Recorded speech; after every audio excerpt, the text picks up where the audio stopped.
Week one of Fyter Fest is in the books. AEW Dynamite. I am the Solomonster. This is your Dynamite review for Wednesday, July 13, 2022.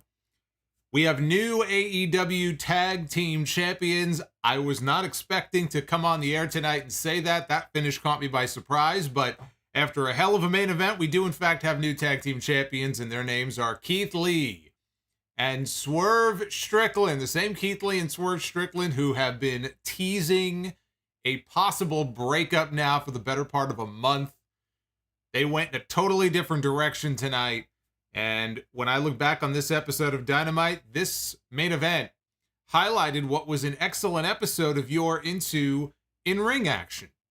Because we had a very enjoyable match between Jon Moxley and Konosuke Takeshita. We had a pretty damn good match, I would say, between Claudio, Castagnoli, and Jake Hager. It takes a lot to get me excited or interested in a Jake Hager match here in AEW. Claudio, though, of course, I got to support my guy.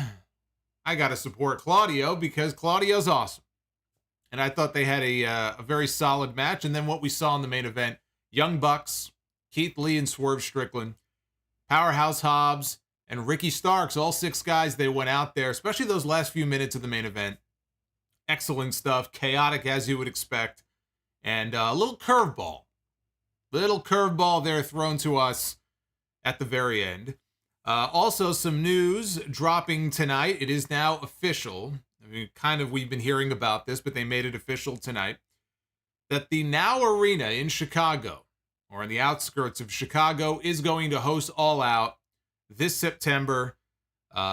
Very disappointing. What a waste. You know, what a waste. First of all, running Chicago back-to-back shows is a bit much. I know why they're probably hoping to get CM Punk back for the big Chicago return. If they can get Punk back in time, they could do Punk and Moxley in the main event. They better hope that CM Punk is ready to come back by then. You're going to have 2 straight pay-per-views in Chicago with no CM Punk. That's a tough sell. But not really, because look, they're gonna get their 10,000 people in the Now Arena. I said if they're gonna run Chicago, and I wish they would go somewhere else, but if they're gonna run Chicago, gotta run the bigger building. You know, I know they were just there last month for the Forbidden Door show, but they're gonna run the smaller building. They're back at the Now Arena in September, and like I said, they better hope they get CM Punk back in time, because otherwise, I don't know what they do for a main event. We still don't know what's going on with Bryan Danielson. They're taking their time. Tony Khan is not going to rush him back, nor should he. So we don't even know if we'll have Bryan Danielson back in time. But now we know where All Out is going to be. Do me a favor, hit that like button if you would do so. And Super Chats are open, so as they come in, just like Rodimus Prime, right on cue. Rodimus Prime with the awesome timing. I will be going through your Super Chats a little bit later on. Want to send a shout out here. Cam Tipton, Josh Bryan, and Jason, thank you for becoming Sound Off Channel members here this week. Kelton Young, Sean Moran, and Joshua Edwards, thank you for re-upping as Sound Off Channel members. You guys are awesome. But we got a lot to get into. Before we get into Fyter Fest, if you ever wanted to see a wild Solomonster in the outdoors, take a look at this. This review is sponsored by Magic Spoon. It is cereal reinvented. Cereal the way that it used to be when you were a kid, but without all the sugar and the junk added to it. And it's not just meant to be eaten indoors, in your kitchen. Oh no. Sometimes I'll take a walk out onto my terrace, first thing in the morning, stretch my limbs, wave to my neighbors, and enjoy a nice bowl of my favorite blueberry flavor Magic Spoon. Even the wind loves Magic Spoon. I don't know about Earth, Wind, and Fire, but I know the wind does. And the reason I know that is because it blew right off my spoon the other day as I was recording, and it rained down onto my neighbor down below. Now, he wasn't very happy about taking a Magic Spoon shower, although that sounds amazing to me. But who cares about him? Magic Spoon makes me feel like a kid again without feeling guilty about what I am eating. Magic Spoon cereals have 0 grams of sugar, 13 to 14 grams of protein, and only 4 to 5 net grams of carbs in each serving. Honey Nut has 1 gram of sugar. Only 140 calories per serving. Magic Spoon cereal bars have 1 gram of sugar. 10 grams of protein, 4 net grams of carbs, and only 130 calories per bar. They're also keto-friendly, gluten-free, grain-free, soy-free, and low-carb. I know a lot of people like that aspect of it. Visit the link below to get some Magic Spoon cereal today. You can build your very own variety box and use my code SOLOMONSTER to get $5 off. You can choose from their best-selling cocoa, fruity, frosted, peanut butter, cookies and cream, and maple waffle, plus other awesome flavors, including honey nut, blueberry muffin, love me some blueberry muffin, and cinnamon roll. You can also add the cookies and cream and cocoa peanut butter flavor cereal bars to the variety box as well. Magic Spoon is so confident in their product, it comes with a 100% happiness guarantee. So if you don't like it for any reason, they will refund your money, no questions asked. So click the link below and use the code SOLOMONSTER for $5 off, or go to magicspoon.com/SOLOMONSTER to save $5 off your order today. Also, for my Canadian fans and my British fans, very happy to say the Magic Spoon is now shipping to Canada and the UK. Oh, happy day. Go to magicspoon.com/SoloMonster. Save yourself $5 off right now. You ever take a Magic Spoon bath or a Magic Spoon shower? It's actually quite therapeutic. It actually feels good. Anyway, night 1 of Fyter Fest kicked off with the TNT Championship on the line. This was the very first title defense since winning the TNT title. Wardlow defending his championship against Orange Cassidy. A very odd babyface against babyface match. When the match was first announced, it was surprising, but it was very odd to me because I don't know why. Wardlow just won the title. I'm not sure why you would want him in there in his first defense against one of the other hot baby faces in the company, because he is. Orange Cassidy is one of the biggest baby faces in all of AEW. Got a lot of fans. And so does Wardlow. But I'm not sure why you would want Wardlow to defend his title against Orange Cassidy in his very first defense. I thought that was very strange. You might split the crowd, or you run the risk of more people cheering for Cassidy than Wardlow. I would say now, looking back on the match, it was pretty even. Yeah, it's not like people turned on Wardlow or anything like that. It was just a very odd match, I think, for him to book so early into Wardlow's run. But Wardlow tore the pockets right off Cassidy. He tore the pockets off pockets here at the beginning of this match. When Orange Cassidy was going to put his hands in his pockets, he ripped them off, which was a very unique spot. And then he pulled his straps down, did Wardlow, and he flexed. Orange Cassidy went over to him. He put the straps back up on Wardlow. Cassidy tried for a tilt-a-whirl Rana, but Wardlow just cartwheeled out of it. Trent and Chuck, they were outside. Now, the best friends said before the match, they outright said that they were going to cheat. They were going to cheat to help their guy. So they're on the outside of the ring. They pulled weapons out from under the ring. Chuck Taylor pulled out a chainsaw. Bryce Remsburg sees the chainsaw. He pulls the chainsaw out of his hands. He grabs it away from him. And he looks at the best friends and he ejects them from ringside. So right off the bat, Trent and Chuck, they're gone. I don't know why there was a fucking chainsaw underneath the ring in the first place. We've seen tables, we've seen ladders, we've seen chairs, we've seen, beverages have been stored under there. We know certain, little sacks with thumbtacks in them. Apparently now we have chainsaws that are being left underneath the ring. Maybe Terry Funk was nearby. So they're gone. Outside the ring, Cassidy was trying to bait Wardlow into chasing him. He wanted him to engage in a foot race around the ring. Wardlow, though, was hip to what he was trying to do. And he reached under the ring and he pulls out Danhausen. We see a pair of legs. We don't know who it's for. But he pulls the person out and it's Danhausen, who gets a big pop. Danhausen then tries to put a curse on Wardlow, but he thinks better of it. And instead he just kind of pats him on the chest. Wardlow said, "Smart man," and he let him go, but then he turned around and got caught with an orange punch. Back in the ring, Cassidy tried for another punch. Wardlow caught him, tossed him halfway across the ring with an overhead belly-to-belly suplex, heading into the first picture-in-picture break. Now, when they came back from break, there was one spot in this match I really wasn't a big fan of. Wardlow has that move. Now, he hasn't been using it as his finish recently. Now he's got the Powerbomb Symphony. But he hit the F10, where he picks the dude up, and instead of an F5, he fucking flings the guy. And the guy does, a few different rotations before he lands. So he hits the F10, and he puts his boot on Cassidy's chest, and poses. Cassidy kicked out. And the broadcast team, the announcers, made mention of the fact that this was the first time that anybody in AEW had ever kicked out of the F10. And I just thought, they kind of blew the spot off, for what should have been a bigger deal. I don't know. It just felt like they kind of blew it off. I wasn't really a big fan of that. Cassidy sent Wardlow to ringside, hit him with a suicide dive. He shoved Wardlow into the ring post not once but twice. Back inside, Cassidy connected with the Stundog Millionaire. Landed 2 orange punches, only got a near fall out of it.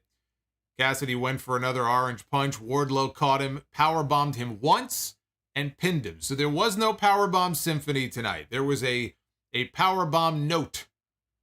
He hit a note. I wouldn't say there was a symphony.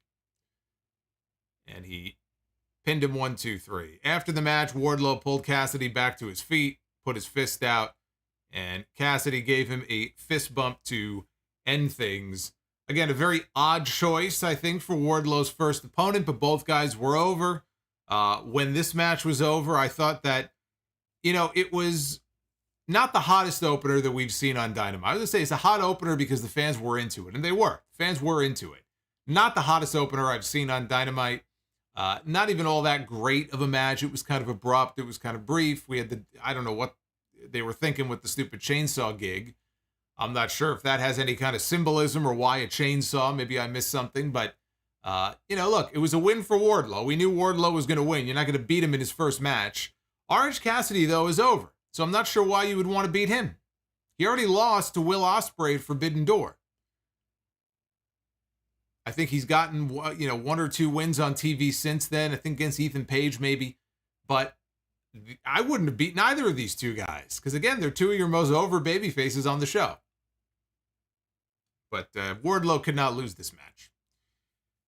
We got highlights of Pac's first defense of the AEW All-Atlantic Championship that he won back at Forbidden Door. He defended the title for the first time last Sunday. There was a Rev Pro show over in the UK, and Pac defended the title. They had cameras there rolling to record the match, and they aired the entire thing on Dark. On YouTube last night on AEW Dark. That was the main event. It was a long match, too. I think it was between 20 and 30 minutes. It was Pac defending the title against Shota Umino, who we saw at the Forbidden Door show get himself over in that 6-man tag. It was Jericho with Minoru Suzuki taking it was Jericho, Minoru Suzuki, and the third man. Taking on Umino, Eddie Kingston. Originally, it was going to be Jon Moxley in that match, but he was needed in a more important match. And Umino got over. Umino got himself over in that match. So I didn't see the entire thing. I'm going to have to go back and watch the rest of the match. What I saw of it, though, was very good. Got 2 guys in the ring who were very good, and they had a very good match. The other thing that they also aired on Dark last night, they not only ended the show with the All-Atlantic title match, but they opened the show with Thunder Rosa making a trip over to Tokyo Joshi Pro last weekend. So they kind of bookended the show with 2 international matches. They were on location, and they aired them both on Dark last night. It was Thunder Rosa against Miyu Yamashita in a match that Rosa lost. So Thunder Rosa, the AEW Women's Champion, went to Tokyo Joshi Pro for a match with this woman. It was a world title eliminator match. So if Yamashita won, she would earn herself the right to eventually challenge for the AEW Women's title. And they aired the match, and she lost. The champion got beat. by Yamashita. I found that to be a suspect decision. Beating your world champion in the manner that they did and then airing the match on Dark, of all places. When Thunder Rosa gets pinned, it's on Dark. At least Yamashita is she's considered the ace of Tokyo Joshi Pro. Like Tanahashi is the ace of New Japan. Now, I'm not sure how many people would be aware of that. I was not aware of that up until about a week ago or however many days ago. But she is, former champion. She is the ace of the promotion. She's no pushover. She's no rookie. She's not a relative unknown. She's the biggest name in the company. So it's not as if Thunder Rosa got beat by some scrub. But I still think that's a bit of a suspect decision there. But, Pac. I like what they're doing with the All-Atlantic title. If the idea is to have Pac go overseas and defend his, which I think is the whole point of this championship in the first place, is to have Pac go overseas, whether it's the UK or Japan or Australia or New Zealand or Canada, wherever he ends up defending this title.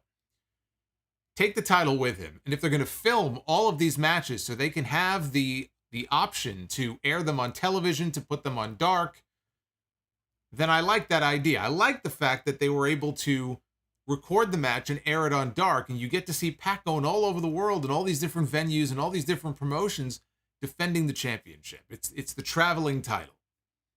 And I like that. I think that's a pretty cool idea. So I hope they continue to do that. I hope that, isn't like a one and done. I know Pac has another All-Atlantic title defense coming up. I don't have the name of the opponent in front of me. But I hope they record that match as well. So that aspect of it I do like.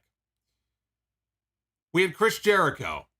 He was out next in a suit, all alone. No Jericho Appreciation Society members with him.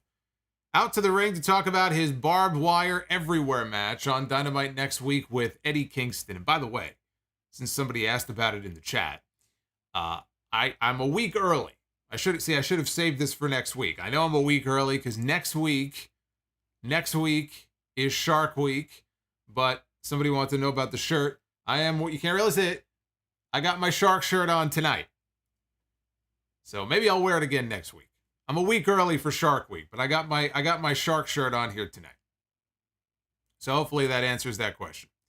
So Jericho's in the ring. He says tonight he stands in front of us not as Chris Jericho, regular old Chris Jericho. He stands before us tonight as Chris Jericho, the living legend.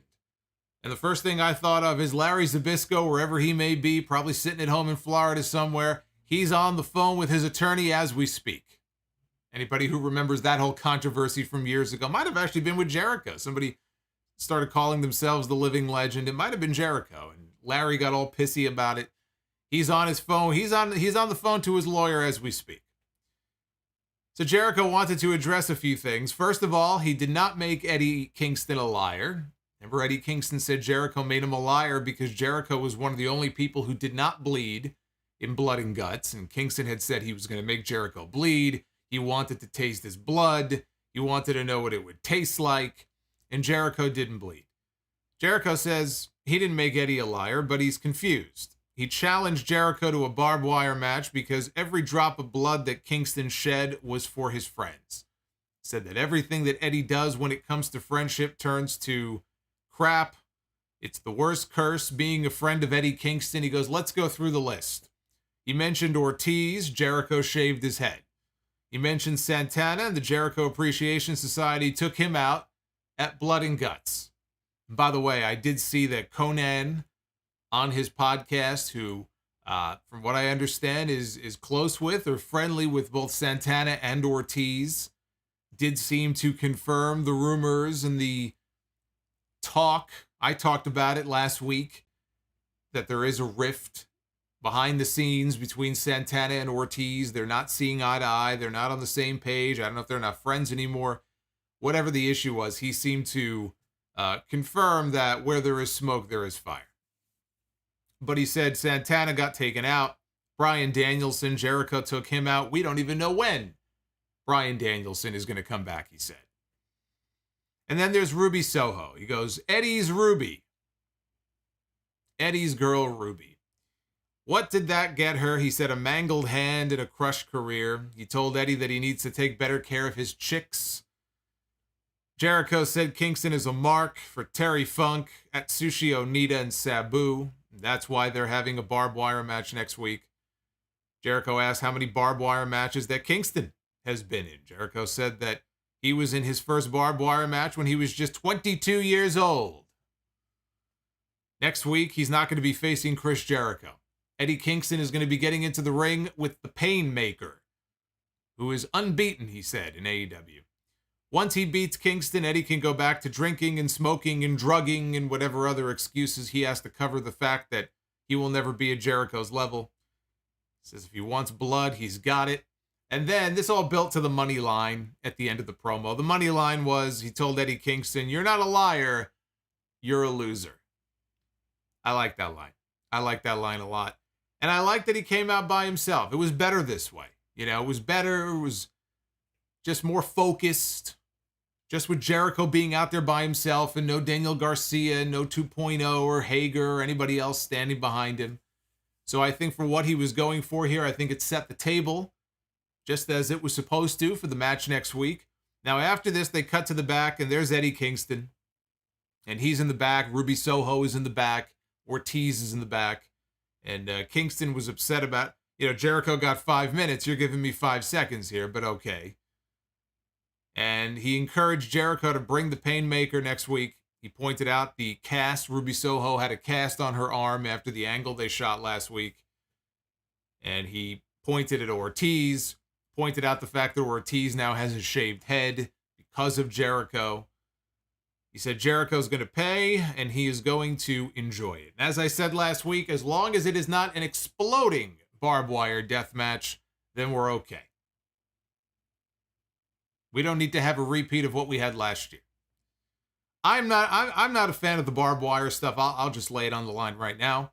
I know some people are really heavy into the death match stuff, and they love the barbed wire, and they love all the blood, and they love light tubes and shit. Right? Remember we had the light tubes that one time on Dynamite between Jericho and Nick Gage. I don't like any of that stuff. Yeah, barbed wire baseball bat, all right, fine, whatever. But they're really pushing the whole barbed wire everywhere thing. So we're going to get barbed wire galore. I don't know if they're going to take the ropes down. I don't think they explained exactly what barbed wire everywhere means. Is it just a case of you'll have weapons wrapped in barbed wire? They're going to have barbed wire boards laid out everywhere? Are they taking the ropes down and actually putting up barbed wire? Would they even have time to do that? They're on live television. That takes time. I don't think they're going to have time to take the ropes down and put barbed wire up. So I'm not clear on all the rules exactly, other than the fact that the Jericho Appreciation Society members are going to be suspended above the ring in a shark cage. And you might be wondering, why? Why a shark cage? Why above the ring? Why? Because it's Shark Week. See? It's Shark Week. Warner Discovery wanted Tony Khan to incorporate some element into the show next week to correspond to Shark Week, as the story goes. And this is what Tony Khan came up with. He said, okay, we'll have these guys suspended above the ring in a shark cage. So that's why we're getting a shark cage next week. So I don't know what to expect here. These guys may go out there and have a really fun, dramatic death match done the right way. Eddie Kingston knocks it out of the park every single time. When this guy is on the microphone, when this guy, you tell him, look, here's what you have to sell. Here's what I need you to do. Now you go ahead and do it. That's all Tony Khan has to do. All he has to do is go to Eddie Kingston and say, look, next week, here's the match. Here's what I want you to sell. You do your thing. And Eddie Kingston, he knows what to do because he's a pro. And every time he talks, it's genuine. You believe that Eddie Kingston wants to go out there and rip this guy's head off. So he's done all that he can to sell this match. When it comes to the actual match and the barbed wire stuff, I mean, we kind of know what to expect. We know there's going to be a lot of blood, but I don't know how this is going to go. We had the interim AEW World Champion, Jon Moxley, by popular demand, by personal request. He personally requested this match with Konosuke Takeshita, the Japanese phenom, he went to Tony Khan after seeing the match that Takeshita had with Eddie Kingston last week. And he personally requested it. He personally lobbied for it. And Tony Khan said, fine, it's not going to be a title match, but if Takeshita wins, he'll get an AEW Interim World Championship match. And, yeah, I said what I said before about Thunder Rosa losing to Yamashita, and you know my thoughts. I don't need to get into the whole thing again about championship contenders matches. We see them all the time, right, on WWE television. I'm not a fan of crowning a number one contender by having your champion go in there and lose on television and then running the match back a second time. Not only do I think it's stupid to beat your champion, but I also think it takes away a lot of the drama, because if somebody goes and beats the champion once, what are the chances they're going to come back in the rematch on TV the following week and beat the champion again? Or maybe they set the match up for a pay-per-view. I think it takes away some of the predictability, but I just don't like the idea of beating your champions. WWE does it, AEW does it. In this case, though, this is a little bit different. First of all, I really liked the match when they first announced it, so I wanted to see this match. But I like the way they explained it by saying the match is happening because Moxley wanted the match. He was impressed by this kid. He personally went to Tony Khan and said, I want to wrestle Takeshita. I don't care that I'm the champion. I want to wrestle this guy. And Tony Khan said, fine. I don't have an issue with that. And we all knew Takeshita was not going in there and beating Jon Moxley. But he's so good. This kid is so good that there were some near falls in this match where you could have been convinced that he might do it. He might pull it out. That's how good he is. But we'll talk about that in a second. Let's talk about this match. They went back and forth early on, shoulder tackles and chops. They're trading blows back and forth. Moxley got the upper hand with a lariat, followed by a pile driver for 2. Eventually, they made their way to the apron. Takeshita took Moxley out with an apron German suplex, and Moxley rolled down to the floor. On the way back into the ring, Moxley, though, leveled him with a boot, maintained control through a break. Takeshita was busted open. I did not see how it happened. All I know is that when they came back, I'm looking and I go, holy shit, he's busted wide open. It wouldn't be a Jon Moxley match, I guess, without somebody being busted open. I'm surprised it was him and not Moxley. So I didn't see how it happened, or, where he, gigged himself or whatever, which I'm sure he did, but he got busted open here in this match. So Takeshita started to come back, hit his leaping clothesline. Brainbuster, got 2. Moxley got the knees up on a frog splash. He came off, and boom, right into the knee. Knees right into the rib cage on the way down. He cradled Takeshita after that for 2 before applying a rear naked choke. He transitioned into a cross arm breaker. He forced Takeshita,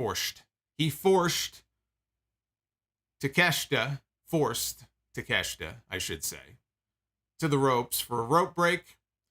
Takeshita sent Moxley to the floor with a Hurricane Rana and then followed that up with a huge Tope con Hero. I sound like Excalibur now. Huge Tope out of the ring. Back inside, Takeshita landed the frog splash this time. And this was the moment. This was the near fall that he had the fans going nuts. And I think he had people convinced that he might be able to pull it out. And he got a damn close near fall. But Paul Turner, he pulled up just a little bit there at the last moment. He's got 2 3/4 on that near fall. Moxley went for the sleeper. Takeshita turned it into a blue thunder bomb, and they collapsed into a double pin for a near fall. Moxley blocked the jumping knee strike and spiked Takeshita with the paradigm shift. He wanted to go for the Death Rider. Takeshita, though, flipped out of it, hit a German suplex bridge for a great near fall. And at this point, Excalibur mentioned that Takeshita wrote his thesis for school on the German suplex. And I thought that's pretty interesting. That's a very geeky, wrestling, nerdy thing to do a thesis on the art of the German suplex. I once did a school paper on heels and baby faces. Heroes and villains, good versus evil. But I couched it as heels and baby faces in the pro wrestling context. True story. I did a paper one. I don't remember exactly what the name of the class was. I don't remember, but it was one of those dumb classes that everybody is forced to take in school, in college at some point. But anyway, Moxley fought out of a straitjacket German, finally hit the Death Rider. Bulldog choke followed that, and that gave Moxley the hard-earned win. Excellent match. I very much enjoyed this. This was the the main event. I don't want to take away from that main event, but I probably enjoyed this more than anything else on the show. I thought this was a lot of fun. Obviously, it was the right outcome. It would have been very dumb. Jon Moxley is not going to, nor should he, lose any singles matches. Whether it's non-title or for the interim AEW World title, he should not be losing before he gets into the ring with CM Punk.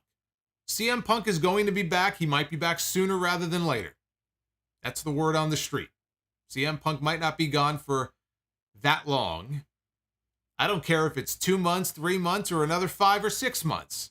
Jon Moxley cannot lose a singles match until he steps into the ring.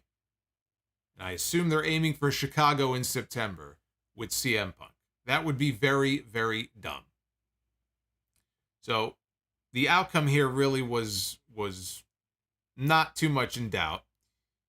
But again, they had people convinced on some of these near falls, and I mentioned, Takeshita and everything, and how good he is at a young age. Takeshita bled. That alone should earn him entry into the Blackpool Combat Club. It's like a rite of passage to get into that group. But they already have enough people, right? They've got Moxley, they've got Danielson, they've got Wheeler Yuta, now they have Claudio. We don't have to overflow the Blackpool Combat Club, but he did bleed. I'm just saying. That is one of the ways that you can get into the Blackpool Combat Club. If you bleed, you already got a foot in the door. As long as you show that you can bleed. But every match that I have seen with Takeshita, whether it's some of his matches on Dark, he's been making more appearances on TV now. Why do you think that is? Why has he been making so many appearances on Dynamite and Rampage and not just Dark? Because he's fucking good. That's why. I have yet to see a bad match with this guy. Every match of his that I see, he's outstanding. The way that he's able to bring the crowd into it. This is somebody that most of these fans, they probably didn't even know he existed a few months ago. They wouldn't have been able to pick him out of a lineup. They've given him more attention now. He's wrestled more on TV, so people are starting to become more familiar with him. And he delivers every single time. He's a lot of fun to watch, but the way he can bring the crowd, and especially on some of these near falls, I called him the Japanese Phenom a little while ago because he's going to go on to be a world champion somewhere.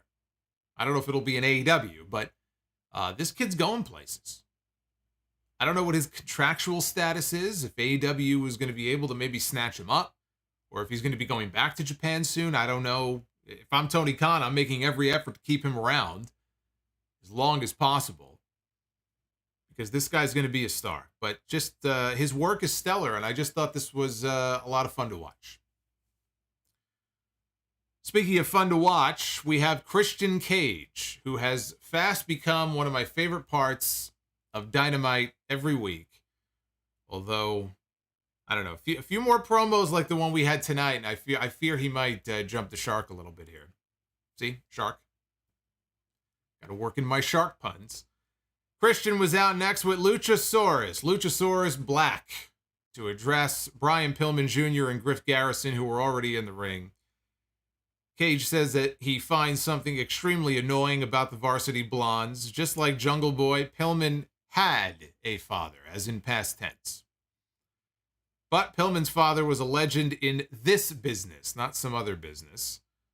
That said, Brian Pillman was average at best. He was never a multi-time heavyweight champion like Christian Cage. He respects Pillman, and he thinks that Pillman would be appalled knowing that the final thing that he gave to this business was Brian Pillman Jr.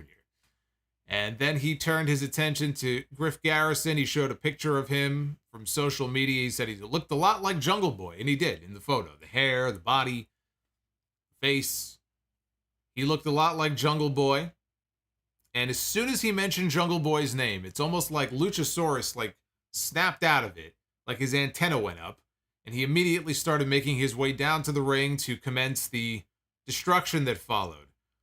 I thought this was brief, but this was easily the weakest of the Christian Cage promo segments that we've had over these last several weeks. I don't want this to start feeling like he's trying too hard to be controversial. I felt a little bit of that tonight, where now it's just this weekly attempt. How can we shock people? How can we slip in a mention that just, something controversial? I don't want this to become something that feels like that, as opposed to something that just sort of flows naturally. So I think that's something they should try to avoid in his promos as we go forward, because we still don't know what the status of Jungle Boy is. We had heard that he has a legitimate shoulder injury. It's not just him, he's selling the injuries from the Christian attack. Well, yeah, he is, but he might be dealing with another very serious injury. How long is he going to be out for? The fact that they're continuing this angle and they're mentioning Jungle Boy tells me he'll be back very soon. How soon, though, we don't know. Luchasaurus manhandled Griff Garrison. He beat him up against the ring post outside the ring, chokeslammed him inside the ring. Christian then motioned for him to give him one more chokeslam, and so Luchasaurus obliged before locking on the tar pit, which is his own modified version of Jungle Boy's snare trap submission. And that got the ref stoppage. Was I the only one watching Luchasaurus here?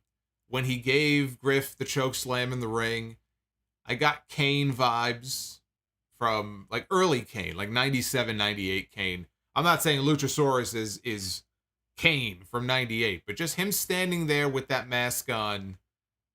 I mean, I know he's dressed as a dinosaur, not that Kane was dressed as a fucking Stegosaurus or something, but I don't know. Him giving the chokeslam, maybe because that's how so many times we saw Kane back in the day with those one-handed chokeslams, just chokeslamming guys left and right. For a moment there, it kind of gave me Kane vibes from the early days, but he easily dispatched old Griff. But he wasn't done with him. After the match, continued the attack on Griff. Pillman tried to save his partner, but Luchasaurus headbutted him before Luchasaurus then chokeslammed Griff Garrison onto Brian Pillman Jr., who had been laid out across the top of the timekeeper's table. When he chokeslammed Griff onto Pillman, the table did not break. He sort of bounced off his partner. And so Luchasaurus went to try it again, and he gave him another chokeslam, and this time the table did break. I guess nobody smartened up the table here before the show. I gotta say, I thought that they made Pillman, and it's not as if Pillman is being pushed right now at the moment, but I thought they made Pillman look incredibly lame. Christian goes out there. He's talking about his dead father, right? And he's talking about how your father would be appalled because you are the last contribution that he made to this business, and what a terrible contribution that is. Like, really horrible shit. That if somebody said that to me, either I would go after them, or actually, I mean, knowing me, I'd pay somebody else to go after them for me, because that's just what I would do. But I wouldn't let the guy stand around on the other side of the ring, and I'm going to stand over here, and I'm going to cheer for my partner and clap like a seal.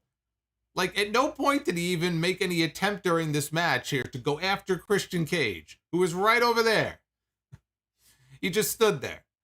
So that alone, I thought, made him look lame. And then what happened at the end, where he went to go after Luchasaurus, and he took that wacky headbutt, and then just got laid across the table, and then his partner gets chokeslammed on top of him. He went from lame status to geek status in the span of like 5 minutes. So I didn't think they did him any favors here in this match at all. But again, he's not the one being pushed right now. Luchasaurus is. Luchasaurus is getting the monster push.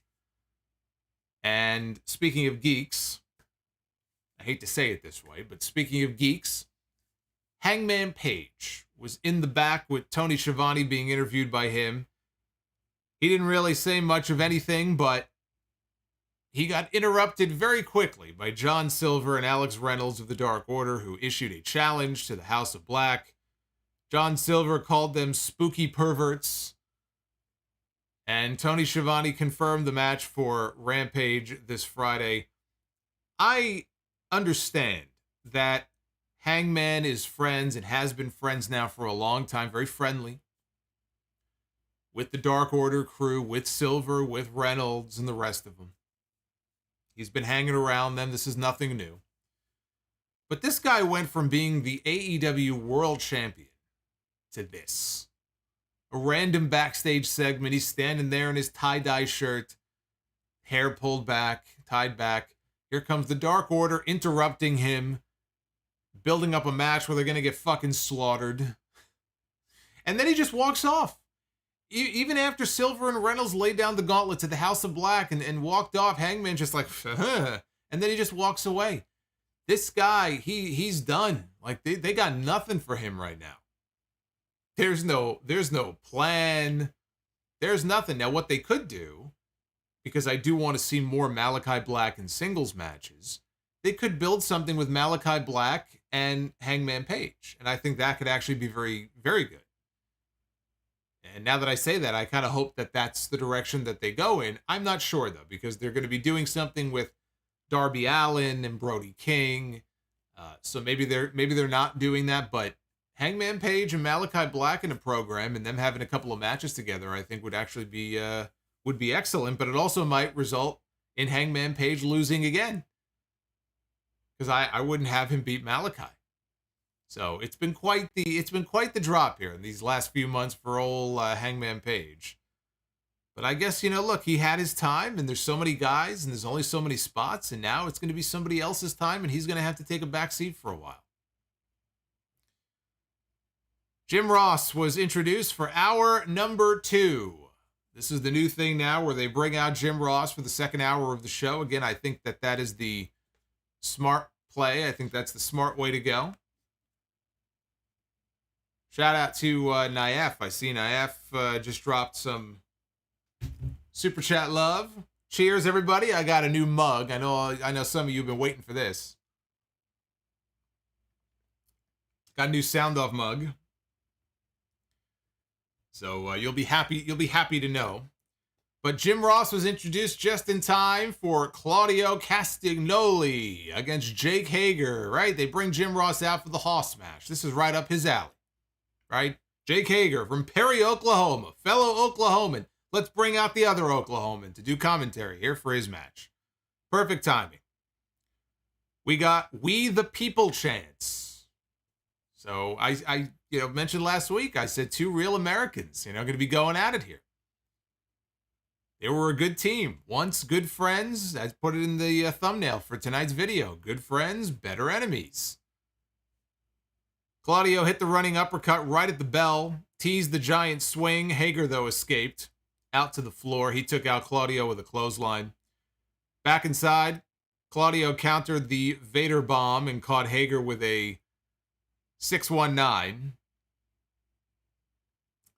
Yeah, Juan. See, I knew Juan was going to be the one who was most excited about the mug change. For whatever reason, he was irked by the old one. I still don't know why.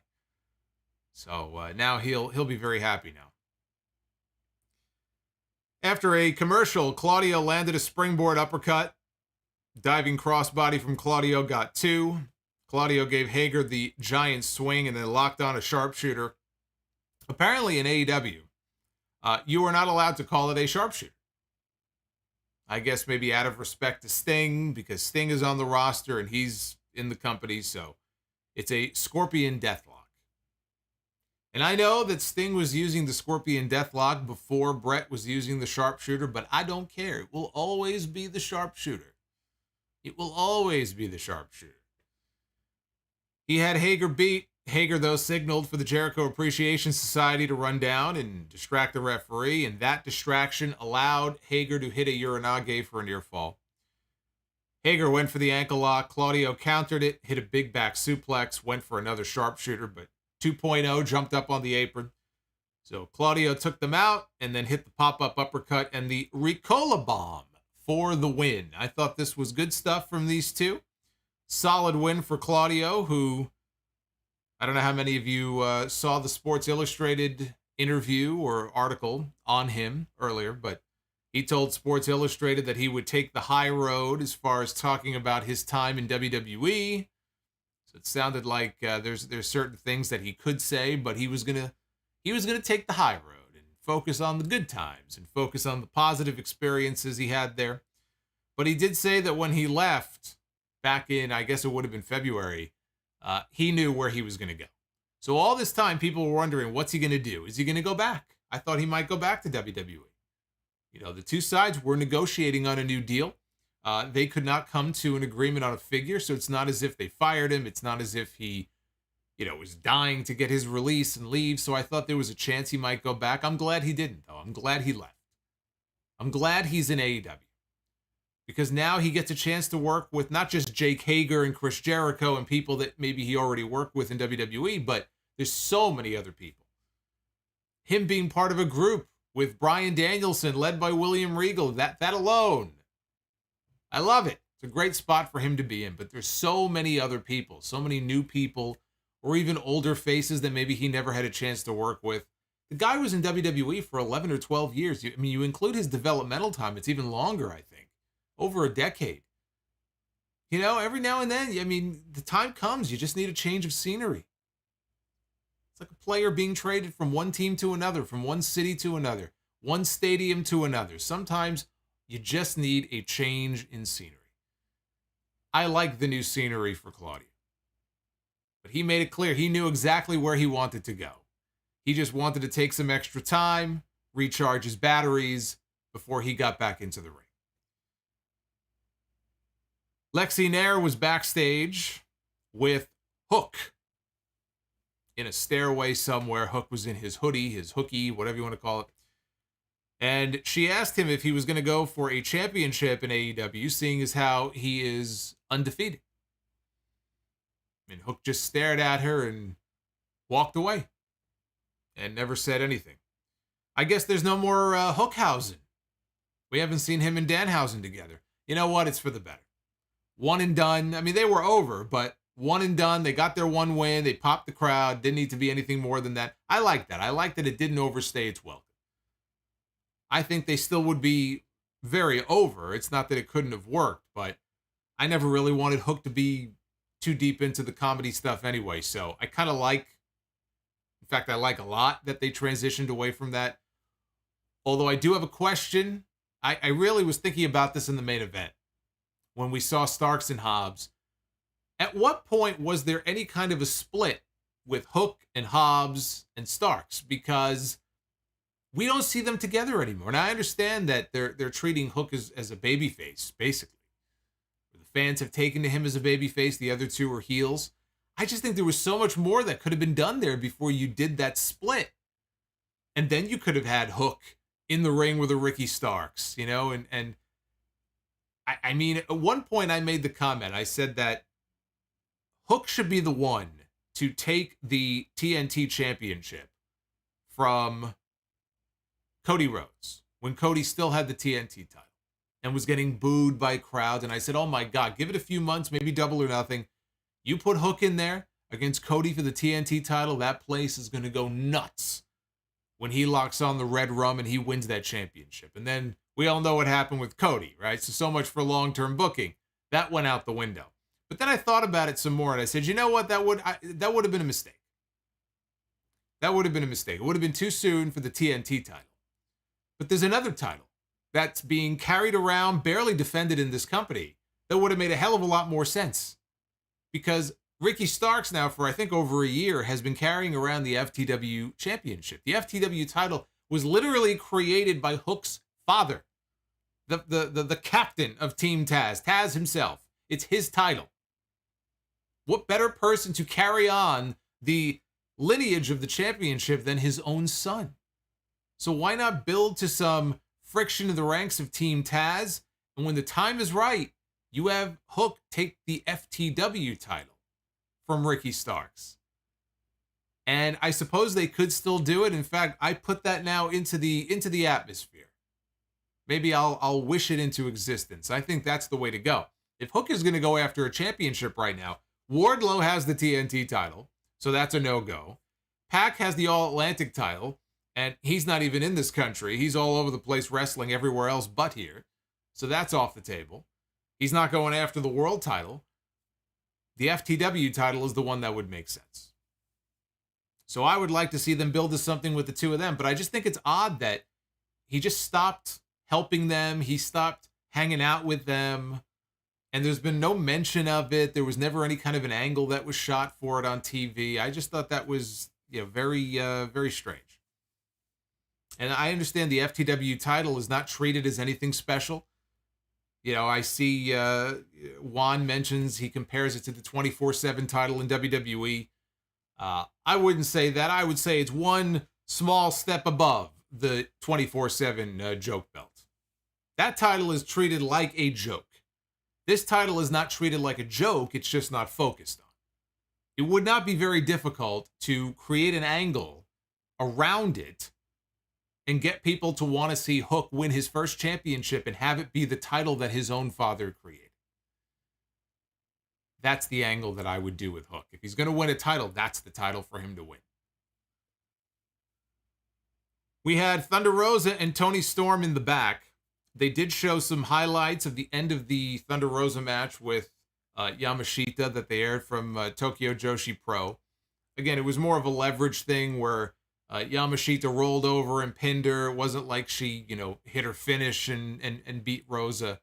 Still, I'm not a fan of her beating Thunder Rosa. I don't like that. I would not have done that. So then they cut back to live in the back, and we see Thunder Rosa and Toni Storm. They already have their own t-shirt. They have their own merch. They have their own Thunderstorm shirt now being sold on Shop AEW. They were both wearing the shirt. Rosa said that Yamashita earned a title match with that win, but in the meantime, that's for when Yamashita eventually comes to the U.S. In the meantime, Thunderstorm is ready to take on anybody. All of a sudden, we see Britt Baker and Jamie Hayter. We have not seen Britt Baker in a while. And so Britt Baker was back here on the show. And Britt said that AEW has been a disaster. The show, this division, has been a disaster without me around. Rebel came out with a sandbag in her hands, referencing the stories of Thunder Rosa sandbagging her opponents. That was after the match she had with Marina Shafir, the first match. Britt offered the sandbag to Tony Schiavone and said, "You try carrying her for months," and then walked off. This was all a little too inside baseball for my taste. I mean, imagine if you're somebody watching this show who wasn't, happened to not be on Twitter when everybody was making a big fucking deal about the fact that, Thunder Rosa didn't go up for a move in the Marina Shafir match, and so all of a sudden she's sandbagging, all of her opponents. You would look at this and go, what the fuck does any of this mean? So, like I said, a little too inside baseball for my taste here. We had Anna Jay, and by the way, before I move on here, if we're going to go back again to Britt Baker and Thunder Rosa, can we get some kind of forward movement involving Britt Baker and Jamie Hayter? Are they going to build tension between them or not? We've seen them tease tension between the two of them in the past, but that was months ago. And then it was totally dropped. Jamie Hayter, I feel like we barely see her. Jamie Hayter she's another one who should be featured more often on television. So either split her away from Britt or just come up with some idea for her. I think if they teased the split, at least we would get a program between Britt Baker and Jamie Hayter, and then you can build a match off of that. Instead of just going back to the well and putting Rosa back together with Britt. Maybe this is a way to get to Britt and Jamie Hayter. We had Anna Jay in her hometown. They were in Savannah, Georgia tonight, so she got a nice hometown reaction. Taking on Serena Deeb, who is going to be challenging Mercedes Martinez for the AEW, well, not the AEW, but the Ring of Honor Women's Championship at their Death Before Dishonor pay-per-view coming up on the 23rd. This was not a bad match. I did not think it was a bad match between these two. We know how good Serena can be. We've seen her in the ring plenty of times, have very good matches. Anna Jay, less so. Not exactly as impressive a resume that she's put together so far, but I think that this was one of her better outings. Anna tried for the Queenslayer early on. Deeb, though, broke out of it by dropping Jay over the rope. Serena followed up with a neck breaker after a break. Anna wanted the Queen Slayer again, but Serena caught Jay in a European clutch for a near fall. Serena went for the Deeb tox. Anna Jay fought out of it, and Anna eventually got the Queen Slayer submission, the Queen Slayer sleeper, locked on, but Deeb stood up out of it and applied the Serenity lock for the submission. After the match, Serena would not release the hold until Mercedes Martinez finally ran out and pulled her off. And as I said, we're going to get Mercedes and Serena, the Ring of Honor show, and I think that is going to be a very good match. How many weeks away is that? 23rd. 10 days. 10 days. We have 10 days until the Ring of Honor pay-per-view. In the back, we had Jade Cargill, Stokely Hathaway, and the Baddies. Jade said that they were not afraid of Athena. They were not afraid of Chris Statlander. And they mocked Layla Gray for being an interim baddie. Red Velvet is injured, for those who don't know. That's why Layla Gray is suddenly being brought into the baddies. She's the interim baddie. I don't know what the injury is. I don't know how it happened. But Red Velvet is hurt. She is out. And so they're doing this story right now with Layla, and they don't want her there. And it's causing all kinds of drama and tension now within this group. They get into the trainer's room in the back. Anna Jay was being looked at, getting her knee checked on when Tony Schiavone attempted to talk to her. All of a sudden, Ty Conti showed up, right? Anna's best friend, or I guess formerly her best friend. I don't know if they're best friends anymore. But Ty showed up, mocked her. Anna said, "At least I didn't slam Ruby's hand in a car door last week." And Conti said, "Well, maybe you should have, because then you'd be on television a little bit more." And Conti said that she likes Anna, but she needs to make better choices for her career. Conti told her to think about it. So they are teasing an Anna Jay, a possible Anna Jay heel turn. If I'm Anna Jay, I'm getting out of the Dark Order as soon as I can. So that is someone being on the fast track to nowhere if they're still part of the Dark Order. Main event was Triple or Nothing for the AEW Tag Team titles with the Young Bucks, Keith Lee and Swerve Strickland, and Team Taz, the team of Powerhouse Hobbs and Ricky Starks, absolute Ricky Starks. This was an absolutely insane, chaotic main event, as you would expect with these three teams. A lot of showmanship from all three before the final break, but the match really picked up and got good after the break in the final few minutes. Keith Lee got tagged back in after the break, and he launched Ricky Starks into both Young Bucks, and they all took a bump down. Lee then teased doing a running dive out of the ring onto the Bucks when they rolled outside, but Starks and Hobbs pulled him out of the ring by his legs when Keith Lee hit the ropes. Nick Jackson tried a flip dive out onto Keith Lee on the floor. Lee, though, caught him in a powerbomb position. And when Matt Jackson was hitting the ropes, I guess to follow suit, he was also going to come outside the ring. Lee powerbombed Nick into his brother and then dumped Nick into the ring. Back inside, we got a battle of the bulls when Hobbs tagged in. Both he and Keith Lee collided mid-ring on a double crossbody attempt. Both guys then headed up to the top rope. Keith Lee was trying for a superplex. Hobbs, though, headbutted him to the mat. And Will Hobbs. Now, I don't have Will Hobbs' stats in front of me. If I were Jim Ross, I would be able to tell you his height, his weight, how big his fucking head is. Remember he used to do that with A-Train all the time, Albert, Lord Tenzai. The only reason I know that Lord Tenzai had a head that measured 8 3/8 is because Jim Ross would always mention that on commentary. So I can't tell you the exact stats here, but Powerhouse Hobbs is a big man. And he launched himself for a frog splash halfway across the ring. He cleared half the ring before landing on top of Keith Lee, which was very impressive. And Keith Lee kicked out at 2.5. Starks caught Nick Jackson with a cutter off of Hobbs' shoulders. So Ricky was walking the top rope before he came off and hit that cutter on the way down. The Bucks got in there with Keith Lee. They gave him a super kick party, only took him down to a knee. Ricky Starks, though, joined in on the second attempt and the 3 kicks. I guess 3 kicks is better than 2. That finally took down Keith Lee. Then the Bucks turned on Starks, and they delivered a super kick party to Ricky Starks. Rick Knox got Rick Knox. We got to talk about Rick Knox. Oh my God. Rick Knox. What are we going to do at Rick Knox? The worst referee in wrestling, Rick Knox.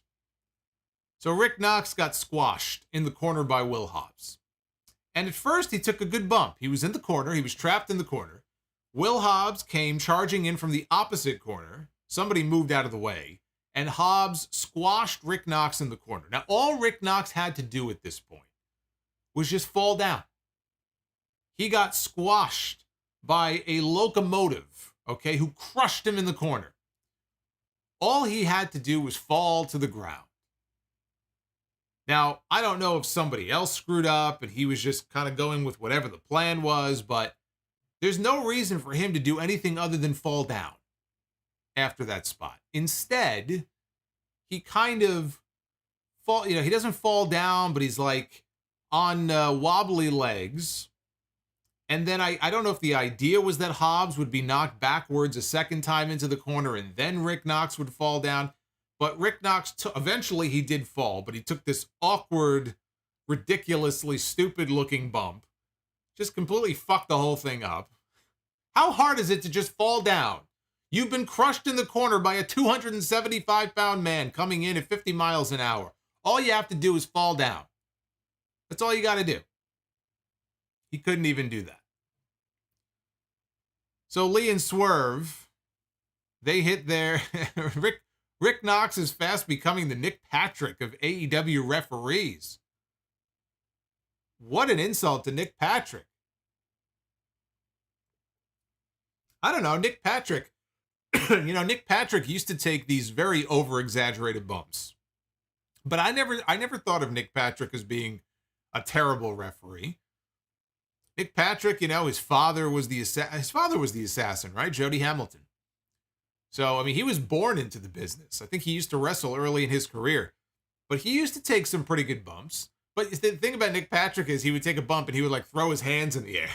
It was these over-exaggerated bumps where every time he would count a fall in a match, in WCW, the way it used to be, all the referees would point at the hard cam. So if somebody won, they weren't... Like in WWE, the referee signals to the timekeeper, which kind of makes sense. But in WCW, they would signal to the hard cam and just go like this when the match was over. They all did that. But Nick Patrick always did take these exaggerated bumps. But I never viewed Nick Patrick as being a horrible referee. He's certainly better than Rick Knox. Come on. Give the guy some credit. The guy got punched in the face for no good reason by Bret Hart at Starrcade. He counted the fall in the main event that year, Hogan and Sting. He didn't do anything wrong. And Bret Hart comes out. And remember Nick Patrick, he says, sir, no, sir. It was a fair count.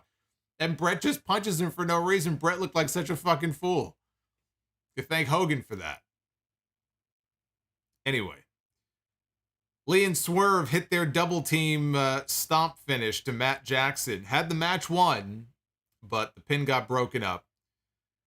The Young Bucks went and they retrieved the AEW Tag Team titles. Teased using it, or they were using it. Starks, though, stopped them from doing so, and Swerve grabbed the belt. He teased attacking Keith Lee. But then he ran into a low blow from Matt Jackson. Matt cracked everybody with the belt, covered Swerve for a near fall. BTE trigger followed. Starks, though, broke up the pin. Keith Lee intercepted the Meltzer driver, and he and Swerve hit the Doomsday Swerve Stomp for an awesome near fall. Hobbs and Starks broke it up at the very last second. We got a parade of big moves, going back and forth here. Hobbs hit spine busters on just about everybody.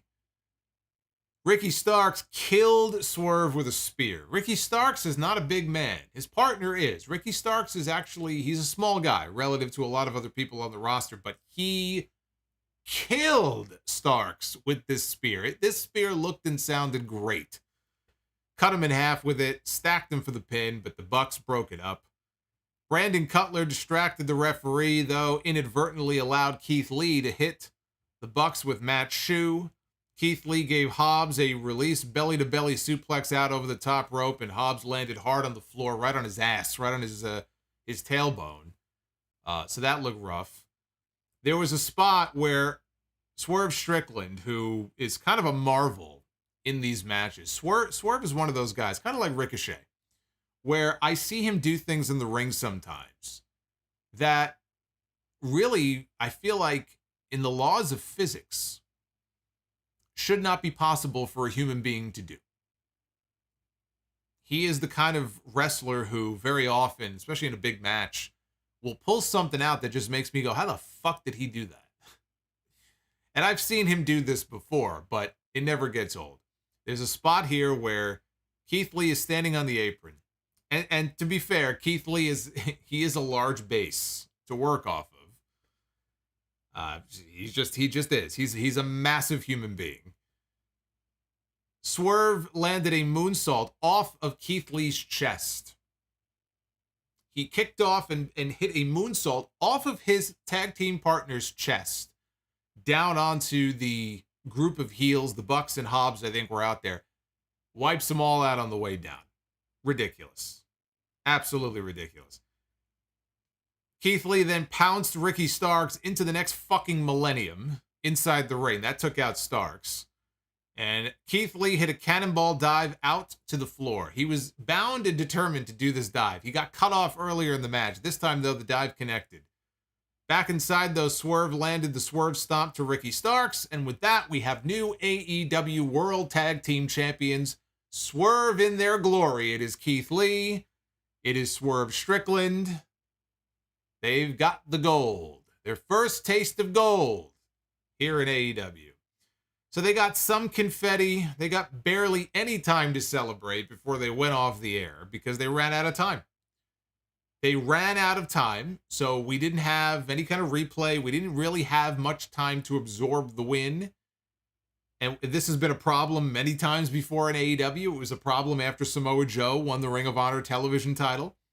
I remember mentioning that. They ran out of time. They tried to squeeze in so much, or maybe the main event just went long, whatever it was, and they didn't get much time to celebrate on camera before they got cut off, and we went off the air. I was not expecting that finish at all. That was a surprising finish to me. I thought for sure the Bucks were going to retain. The Bucks just won the belts back only a matter of weeks ago, and already they've had those titles taken away from them. Not only were the Bucks Tag Team Champions only for a few weeks, which made me think, all right, well, between that and the fact that it looked like they were going to build to a rematch with FTR, maybe it All Out, that coupled with all of the teases of a potential breakup with Keith Lee and Swerve Strickland.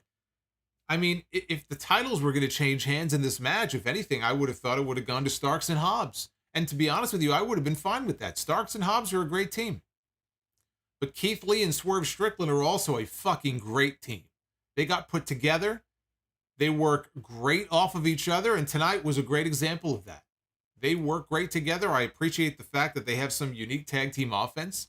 They've come up with, different tag team moves, to try to make this something special and make this a real team and not just two singles guys who have been, put together. So they work very well together. They're a great fucking team. I think this was well deserved. And credit not only to them, but you know what? Credit to Starks as well. Starks and Hobbs, they also played a big role in this match. Credit to the Bucks. All six guys, man, they tore it down. They tore it down here in this match. Those last few minutes were chaotic. It was wild. It was fun. With a surprising finish that I don't mind. Now, I know Keith Lee, I don't know how many of you saw or heard about the cryptic tweet that he posted earlier today, and I think a lot of people misinterpreted that tweet, and they thought that Keith Lee was not going to be on the show tonight because he posted that he had gotten some not so great news earlier today, and it sounded like he was dedicating the match tonight on the show to his two brothers. It had something to do with his brothers. So it sounds, I don't know what's going on, but it sounds like it's a personal family matter that's going on. I don't know if it's a health issue. I don't know what's going on, but he was on the show. He is now one half of the Tag Team Champions. But I hope whatever's going on in his personal life is okay. But the question now is, okay, we have new tag team champions. They took the belts off the Bucks. Now what? Now what? Are we still headed to a split with Keith Lee and Swerve Strickland? Would it make sense to put your tag team titles on a team that may end up broken up in the matter of just a few weeks? We just saw that on NXT, right? With Cora Jade to Roxanne Perez. Stupid. Stupid. Are they going to just turn around and break these guys up? I will point out something that some of you may not be aware of, and that's that it's only a few weeks away, 3 weeks or so. August 5th, AEW is going to be taping their next Battle of the Belts special. Battle of the Belts 3 is coming up at the beginning of next month. There is no pay-per-view in the month of August, but we are getting another Battle of the Belts show. Not all the belts are defended on that show, but it does make me think that that could be where the Young Bucks get their belts back. Again, it's too early to know what the card is going to be. It's July 13th. That show isn't until August 5th, but mark that date down and just keep that in mind, because I think there's still a very good chance the Bucks are going to get those belts back well before we get to All Out. Because I still have to think that the end game here is the Bucks and FTR in Chicago at All Out for all the gold. FTR can put some or all of their titles on the line. The Bucks put their belts on the line. You know, would you put the belts back on the Bucks only to then have them drop them again a month later? I would. Because I still think the end goal should be to get those belts onto FTR and have FTR eventually drop those belts to some other newer team. And then from that point, you can start to really focus on some of the other newer teams that are in the division. Instead of just the Lucha Bros and FTR and the Bucks, you've got to start to really mix it up a little bit. They did that tonight by putting the belts on Lee and Strickland, but I just feel like this is not going to be one of those long-term runs with the titles. So just keep that in mind, the whole Battle of the Belts thing. We easily could see those belts end up back on the Young Bucks, because I think FTR and the Bucks is still the end goal. This Friday on Rampage, we've got Jonathan Gresham defending his Ring of Honor World title against Lee Moriarty. The Gun Club is going to explain their attack on the Acclaim from last week. And the Lucha Brothers are going to be taking on Private Party. I've been wondering, you guys have heard me talk about Private Party. I've been wondering, where the hell is Private Party? Where have they been? You know, what's up with Private Party? What's going on with them? We're going to see them back on TV next week. Actually, I'm sorry. We're going to see them back on TV on Friday. That's Rampage on Friday. Next week is Fyter Fest Week 2. That's the Dynamite episode, July 20th. That's coming up next Wednesday. Chris Jericho takes on Eddie Kingston. Barbed wire everywhere death match with the Jericho Appreciation Society suspended above the ring in a shark cage. Christian Cage. We get 2 cages on the show. Now, if they put Brian Cage on there, we'll get the hat trick, but Giving TV time to Brian Cage. That's funny. That's funny. You know what's actually funnier is the fact that Tully Blanchard just brought Jonathan Gresham into his new Tully Blanchard Enterprises faction. It almost feels like, you know, Brian Cage was going to be kind of the star pupil in that faction, and now he brings Jonathan Gresham, the Ring of Honor World Champion, in there, and it's like Brian Cage once again getting the shaft. I honestly cannot understand for the life of me why Tony Khan rolled over Brian Cage's contract. It's very clear that Tony Khan does not give a fuck about Brian Cage. I mean, come on. You don't need to be a backstage insider to know that.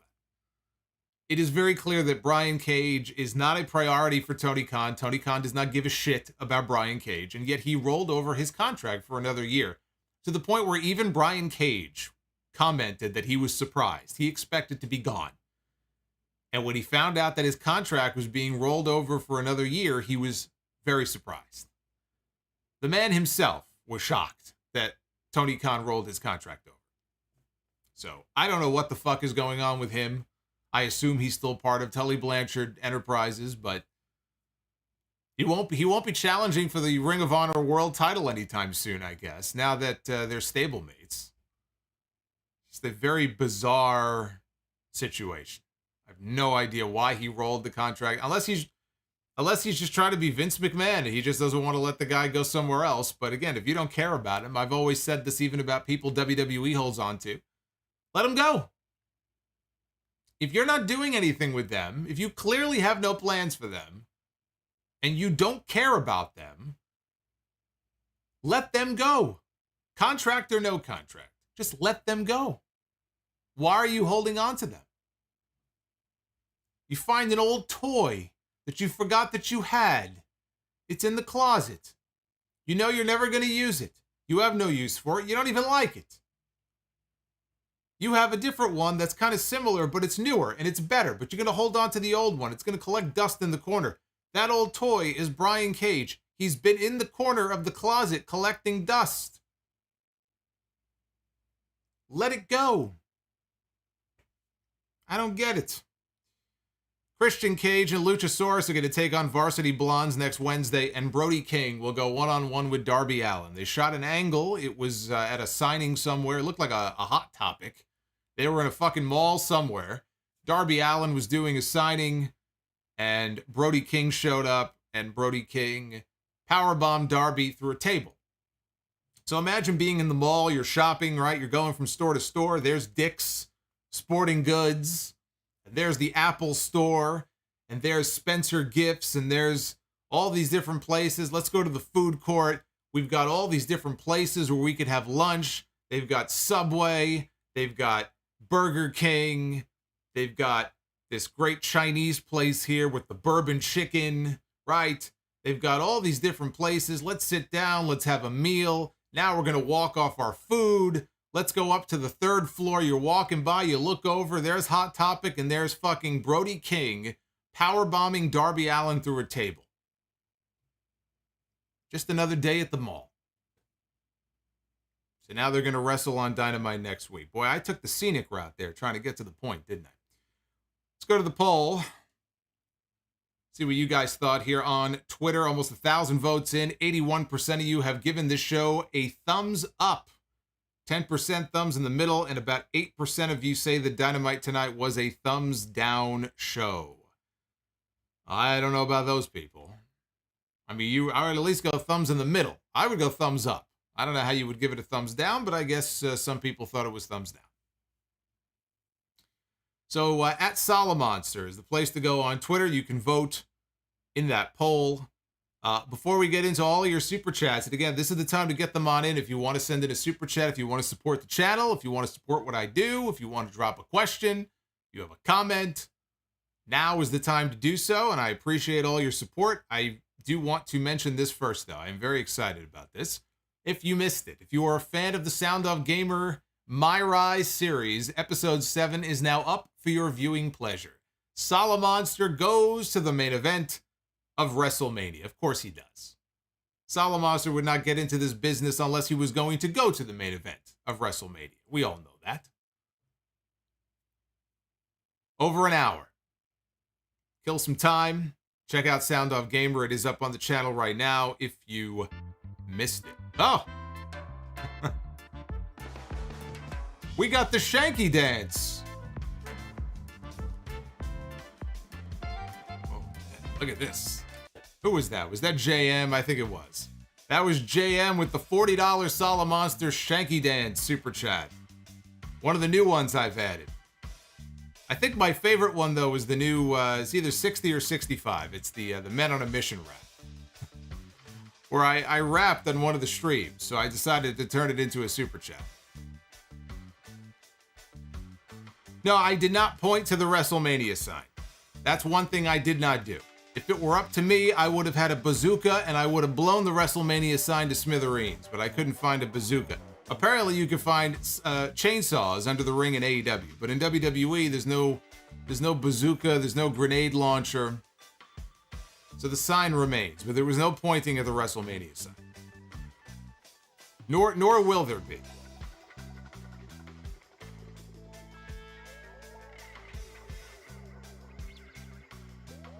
We begin here with Flamethrower Fluff Salisbury, getting into the summer vibe here. It is hot as balls here in New York. It's about 90 today. It's going to be 90 again tomorrow. Of course, I have to turn the air conditioner off when I do these streams, or else you'll hear it in the background. So I'm boiling here under the lights, but do it all for you. Flamethrower. I could have used one of those for the WrestleMania side. Fucking flamethrower. That would be great. Says that was a great main event. I even bought a few of the false finishes. Well, that is, again, that is the hallmark sign of a good match. You have accomplished your job if you can convince people. If you can use those near falls to actually convince people that the match is over, then you've done something right. Quintus Brown. A shocking ending, just what AEW needed. Great main event. We will probably get the Bucks against FTR for the Ring of Honor tag team titles. And Team Taz against Lee and Swerve at All Out. I wouldn't mind that. Yeah, I wouldn't mind that. Rodimus Prime with the 10 spot. Decent episode tonight, but Lee and Strickland as the new champs. Let's go! Rodimus very excited about the new tag team champions.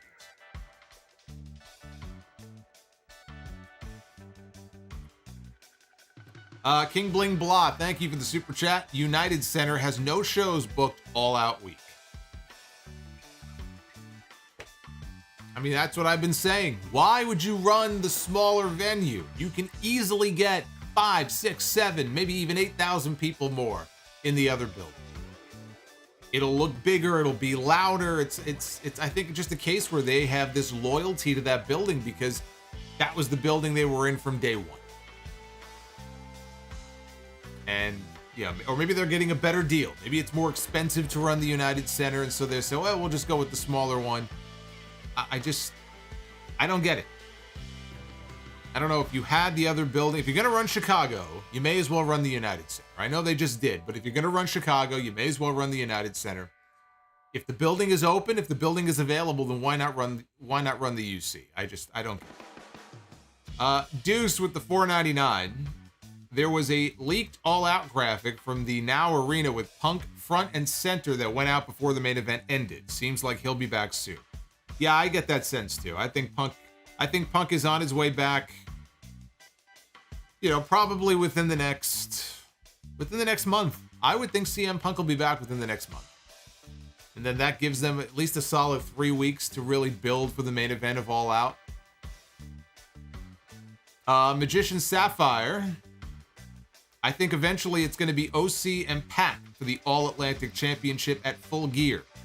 OC avenges his loss to Pac and wins his first title. Oh, can you imagine the heads that are going to explode when Orange Cassidy wins a championship? People are going to lose their fucking minds when he wins an actual championship. I can't wait to see it. I'll just be interested to see the reaction. I can't wait. Andre Israel. I don't know what his contract situation is, but AEW needs to sign Takeshita ASAP. The guy is amazing. I assume he is still under contract to DDT, but yes, I don't know for how long. I don't know if he wanted to leave and go to an AEW, if they would let him. Who even knows if he wants to move to the States? We don't know what his personal preference is, but if Tony Khan can work it out so that he can just, get more of him on TV, I just think the more we see of him, the better, because he has been just spectacular. He has delivered in every single match, every single situation that they have put him in so far. Shikamaru, 1218. What grade did you get on that paper? If I remember, I want to say it was either a B+ or an A-. It was somewhere in that range. Might have been an A-. Naif Alsafar, thank you for the double drop. Thank you, sir. Quintus Brown, Hangman and Bucks both lost the titles, and with the teases on being the elite, a storyline with them getting back together will start soon and winning trios belts. Got to get those trios belts in. We know they're already made. It's only a matter of time. If that is the plan, then that is a much better plan than continuing to have Hangman hanging out with the Dark Order. So, for his sake, I think the sooner that happens, the better. Although I would have thought that it would have been the Bucks and Kenny going for the trios belts. That's what I would have assumed. Leonard McCormick, what wrestlers have you blocked on social media? I keep my block list to myself. I think I'm blocked by more people than I have blocked as far as wrestlers. Although you could probably guess some of the names that I've blocked, just so they don't appear in any of my replies or any other threads that I might be scrolling through. Drew Johnson, can we do a contest where a fan gets to host a show with you? I don't know. People get very upset when I bring other people on. In the past, whenever I've brought on any friends we've had the WrestleMania roundtables and stuff. People are always very upset. Oh, we want you. We don't want anybody else. I think people would be upset if we did any more than just me. Food Hive, yo, what's up, chat? How is the gang this week? Shout out to Food Hive. Hulkling93, the TBS title program is stagnant. Can either Jade against Athena or Statlander or a three-way be announced already? It's the same talking segment every week. Yeah, I agree. I mean, there's nothing going on there, and I wonder if they're stalling to get closer to All Out. Maybe they want Jade to lose, but not until they get to a big event like All Out. If they wait for Chicago, you can have Statlander or Athena. I think it should be Statlander take the title from Jade, but you don't want to just do that on a random episode of Dynamite or Rampage or even Battle of the Belts. Battle of the Belts is nothing. It's a 1 hour thing they tape. I mean, at this point, they've been building up this Jade undefeated streak so much. When the time comes that she loses, it's got to be in an All Out or a Full Gear. Can't just be on a weekly TV show. Drew, TMZ just spoiled Sunny giving the Bucks a ride home after the match. I'll keep them in my thoughts.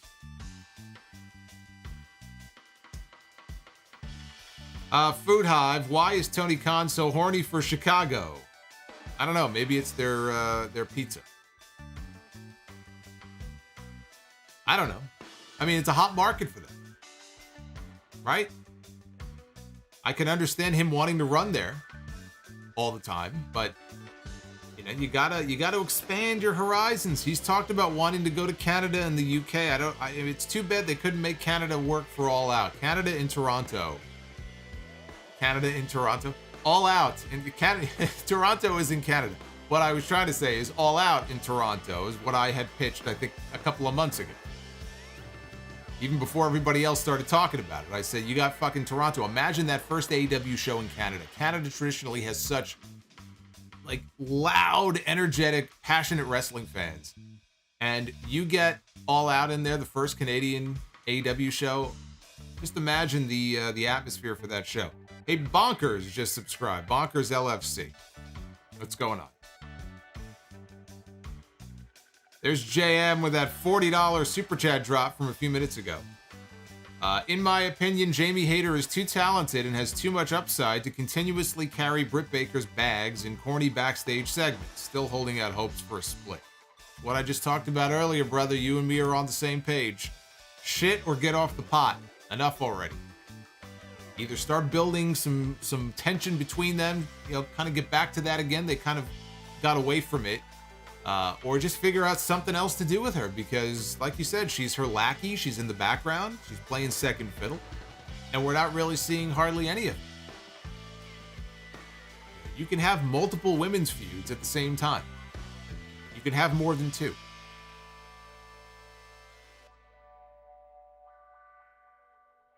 Food Hive. Funniest promo from AEW is not Tony Khan's 9 days, or Excalibur, Butcher, and Blade. It's Jake to Darby saying, Darby, you're just a squirrel trying to get a nut. Well, you ain't busting any nuts around here. He knew exactly what he was saying. Jake knew exactly what he was doing when he said that. Anti-M Bishop, the Now Arena equals AEW's MSG, I guess. All the best.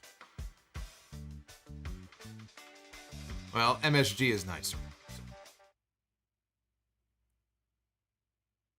It's like a less upscale MSG.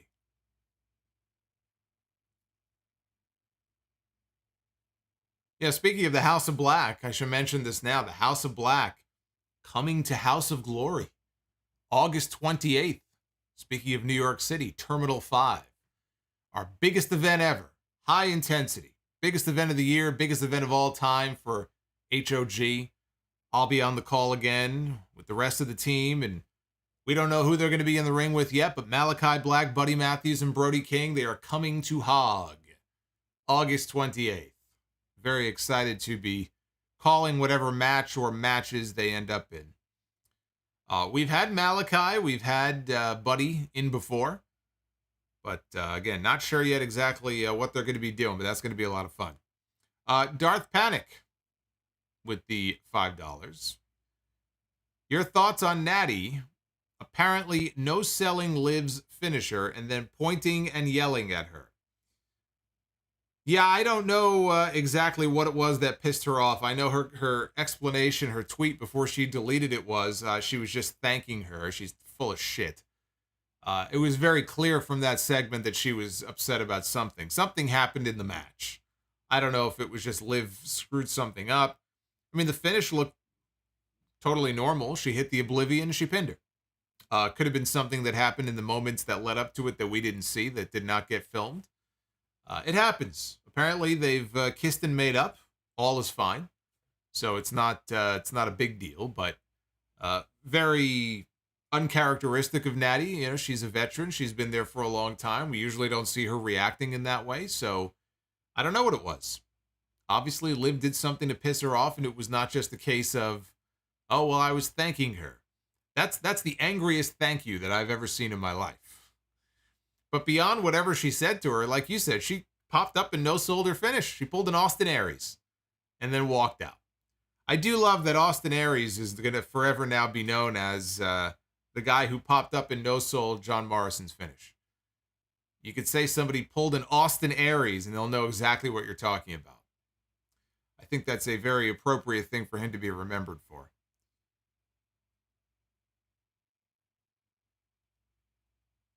So anyway, that whole thing has been put to bed. The controversy is over. There's nothing more to see.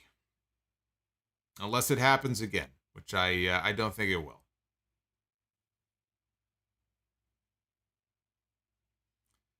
I remember Nick Patrick against Earl Hebner. It was a great match during the Invasion angle. Actually, I think they did that on the Invasion pay-per-view, if I'm remembering. I don't remember much about the match, but I'm sure it wasn't all that great. But at least, you know, Patrick had wrestling experience, so it's not like he's never worked before. Joseph Brooks has a super chat on the way in here. Do you think that we will ever get Lashley against Lesnar 2? I don't. I'm shocked we got Leslie. What the fuck is wrong with me? I'm surprised we got Lesnar and Lashley 1. I was asking for it and calling for it for so many years, and then the only reason we got it is because Roman got sick. If Roman didn't get COVID, we never would have gotten Brock and Bobby. So we got it because of an injury, basically illness, I guess, not injury. And I'll take the one. I'll take the one. I would love to see it again. I'd love to see them have more of an actual like wrestling match, but at this point, you get what you get with Brock. I mean, I'm pretty much, you know, done. I've pretty much given up on any hope that, you know, we'll get to see Brock one day bust out some of the old Brock stuff in one of his matches just to change things up a little bit. He doesn't have to do it, but if he hasn't done it by now, he's been back 10 years already. He's not doing it. So I think they never wanted to do the match in the first place. They were kind of forced into it, and they're not going to do it again. So not going to do it again.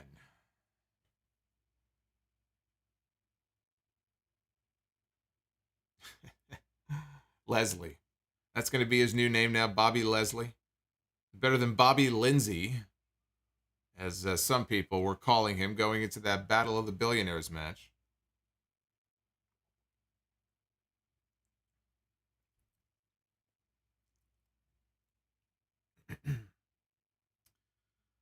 I'd rather see Brock and Truth than Brock and Roman. I think there's some buddy cop potential there for some kind of a show on the network on Peacock with Brock and R-Truth.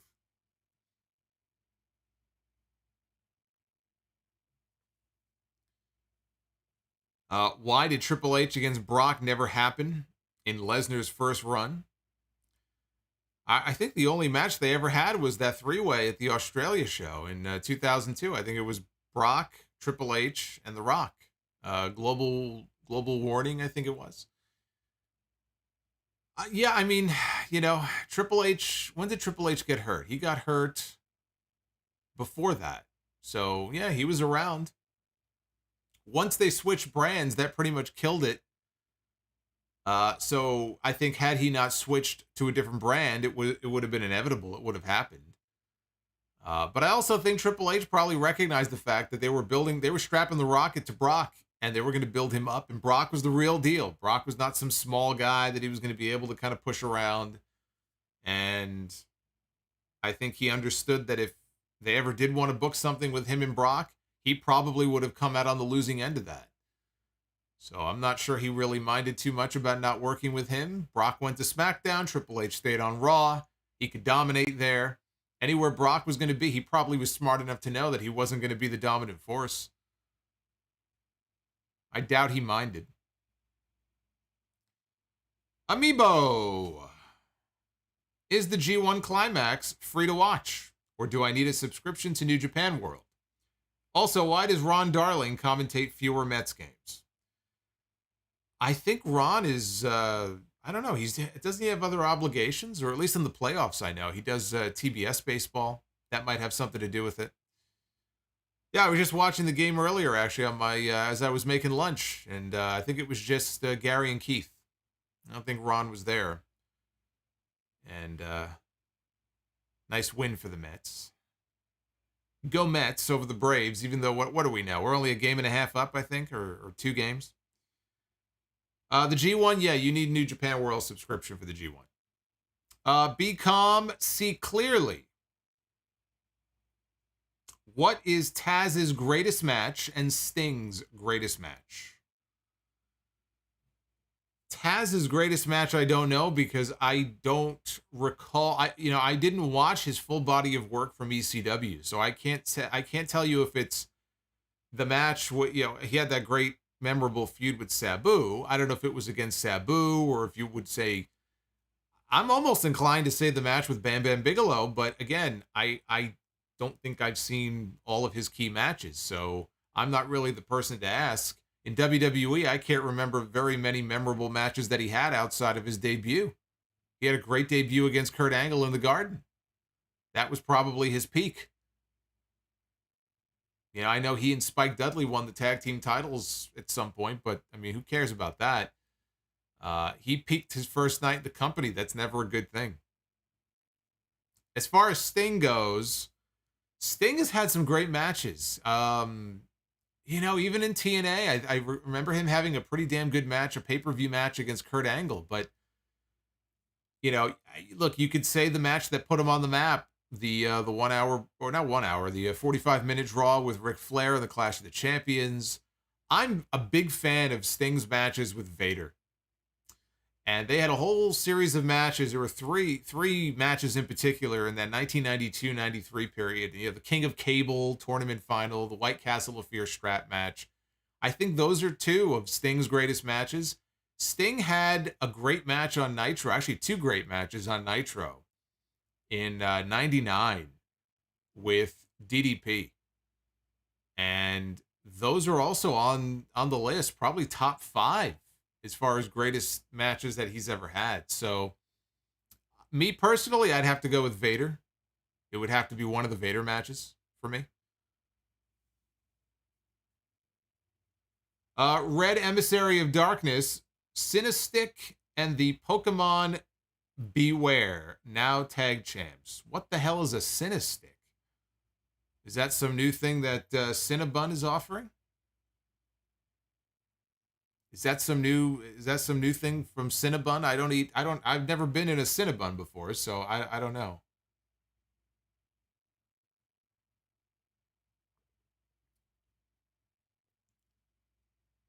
Pokemon Beware.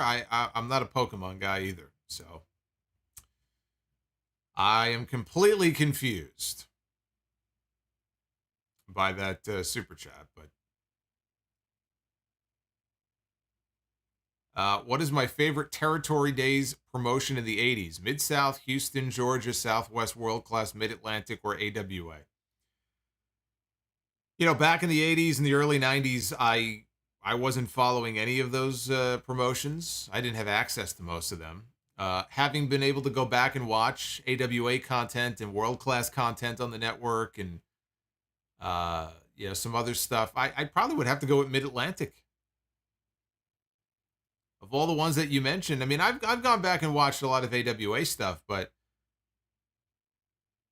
I probably would go with Mid-Atlantic if I had to pick one. Shinakuma, thank you for the $4. I appreciate that. I hope you are doing well.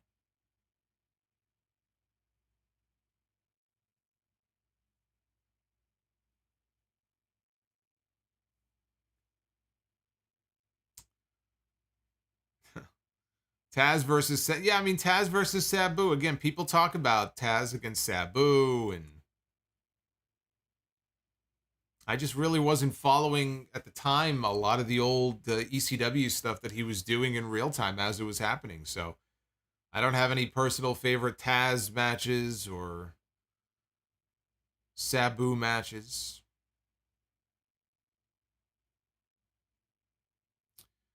What is my opinion on what was said about Chris Benoit?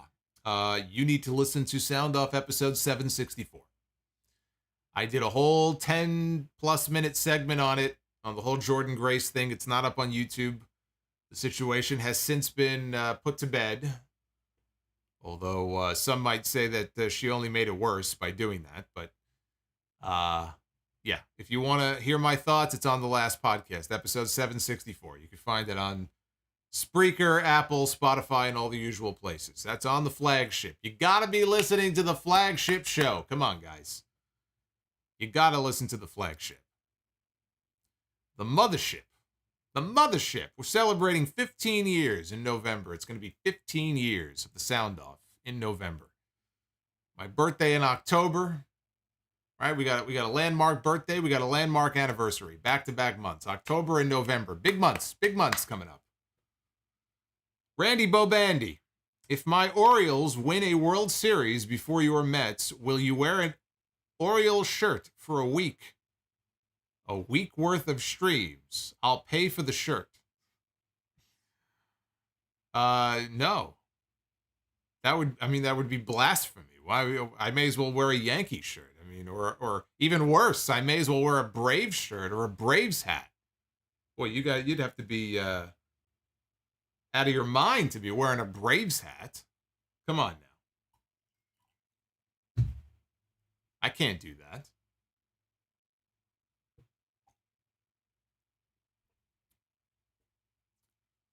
that. Be calm, see clearly. Does Will Ospreay still do the Sasuke special? Or not, because injuries. I wanted to see it at the Forbidden Door show, but it's a scary move and dangerous. Yeah, I mean, I think when I called his last match in House of Glory, I'm almost positive that he did it. So he may not do it in every match, but yeah. Yeah, I believe he does.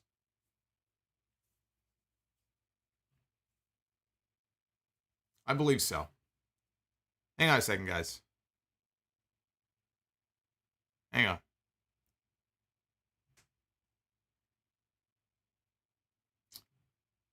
Oh, my goodness. Oh, the Coog. What's going on, Coog? What's going on, Coog?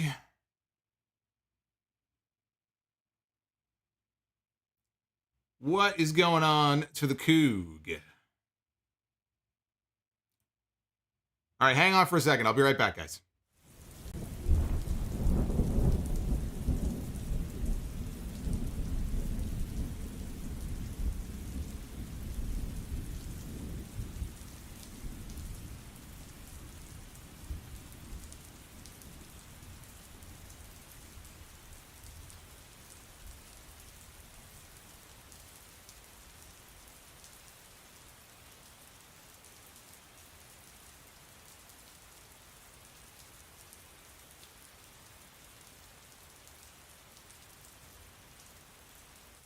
All right, we're back.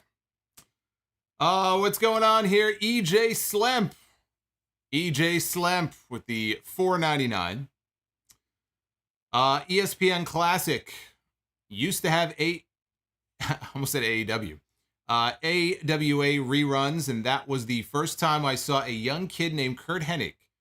He made me want to watch more territories. Yeah, that Curt Hennig guy turned out to be okay.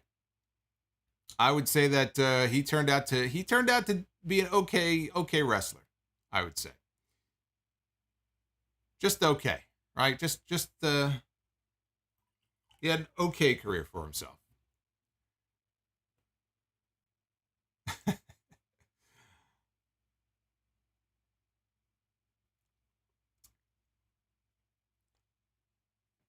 Will Clash at the Castle be bigger than SummerSlam? It will, in terms of there being more people.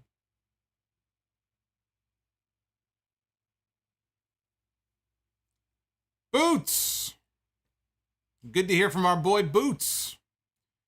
Have you done a live edition of the Sound Off? Yes, I have. In fact, I've done a live edition of the Sound Off in person. In Dallas, not even in New York. I did it in the Lone Star State. That was back in 2016. So it's been, wow, 6 years. And we had almost 200 people packed in on a Monday morning at 11 a.m. in the lower level of a bar. And we did a live sound off. I don't remember what episode that would have been, but it was back in 2016, right after WrestleMania.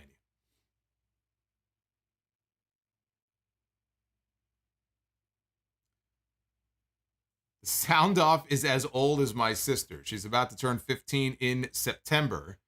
When can I order the mug? On Pro Wrestling Tees. Though the mug is not going to be on Pro Wrestling Tees because Pro Wrestling Tees doesn't sell mugs. So I will have to...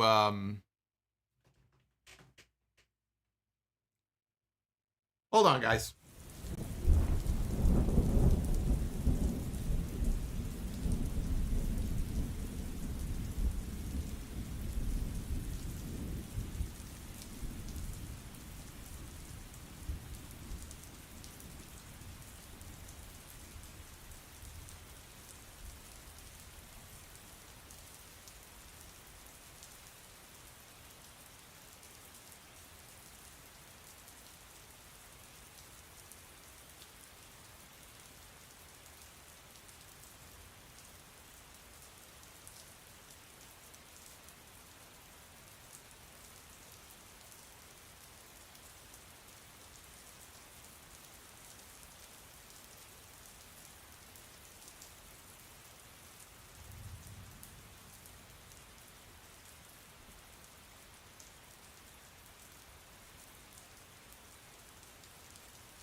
All right, we're back.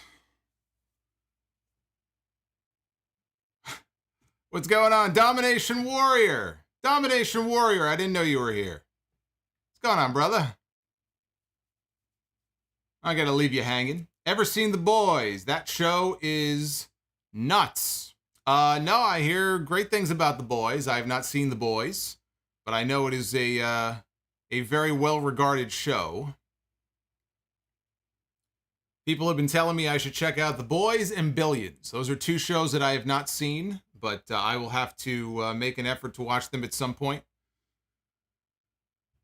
Oh, actually, you know what? I just watched the first episode of the second half, the final half of the final season of Better Call Saul.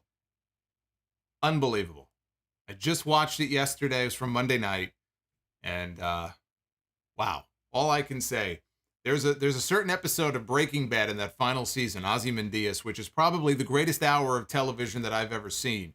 This episode gives it a run for its money. That's how good that fucking episode was. So anybody who never gave Better Call Saul a chance, you watch Breaking Bad, but you weren't really into the idea of a prequel with a minor character and all that, you got to get over that shit. You got to watch this show. This show is fucking great.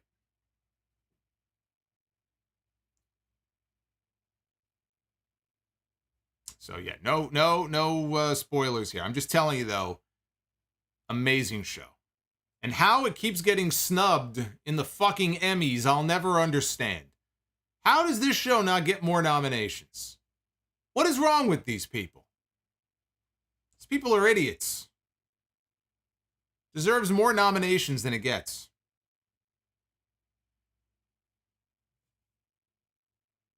Will I see the All-Star Game? I'll probably check it out. I'll check out the Home Run Derby more than I will Raw. I'll check out the Home Run Derby. I'll check out the All-Star Game.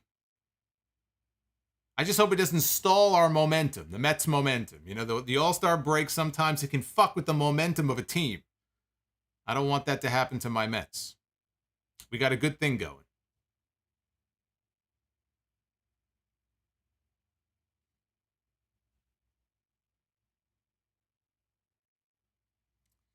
Amiibo has been a channel member for 10 months. Watching the A's as a Mets fan must be how fans of other teams felt watching the Mets for years. $5 super chat from Super Shrinkin' Red. I just used your link to snag my 2 free books since I have Amazon Prime. And I wanted to say thank you for everything. Solomonster 2024. I have no interest in running for office, but you did give me a good opportunity here to mention that. If you want a free version of the Jon Moxley audiobook, or any book, frankly, audibletrial.com/Solomonster. There it is, right there. Get yourself a free book. Moxley himself does the narration for this book and pisses all over Kevin Dunn. It's great. Fucking great. But it's true. If you're an Amazon Prime member, you get 2 free books instead of 1. But you got to use our link. There it is. Boom. You can always find that link. It's also in the description down below. So I'm glad that you have taken advantage of that. A lot of people have taken advantage of that. So I know what you guys are listening to.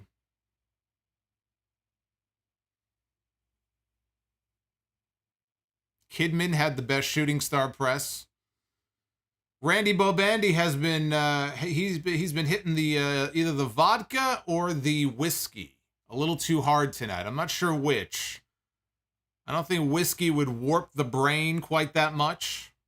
You got to be doing something, or smoking something, or drinking something hella strong if you think that Billy Kidman had the best shooting star press. He looked like he was going to fucking kill himself every single time he hit that move.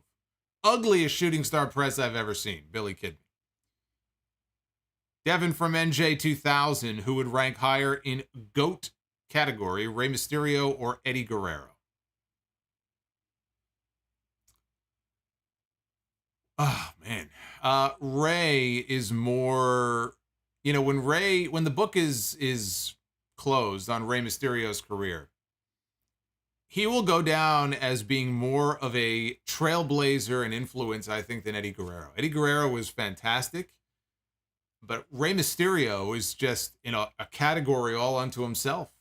And like Eddie, he eventually went on to become a world champion, and all the accomplishments, you don't need me to read them off, all the titles he's won, Royal Rumble and big WrestleMania matches and all that. But he's just been such an influence for so many people for so long. And he's been doing this since 89. You know, he debuted in 1989. He's still going strong today. You know, part of it also is that Eddie passed away. I mean, it's been a long time, you know, 2005, he died. Ray's been going ever since. So Ray has all these extra years that Eddie simply didn't have. So if you're going to have a GOAT conversation, you're going to have both names on there, you got to go with Ray over Eddie. Doesn't diminish what Eddie did, but look at the body of work that Ray has put together as compared to Eddie, and Eddie passing away so early, I think, you know, kills his chances when you compare him to Ray. Ray's still going strong.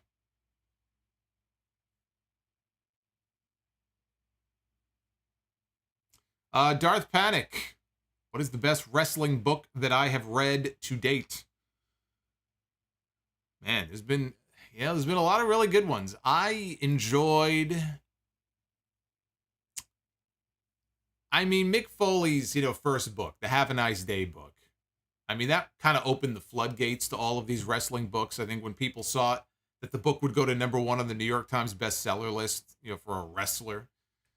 That kind of opened the floodgates, I think. But I don't know, the book that I enjoyed reading the most, I laughed the most, probably reading The Death of WCW by Brian Alvarez and R.D. Reynolds.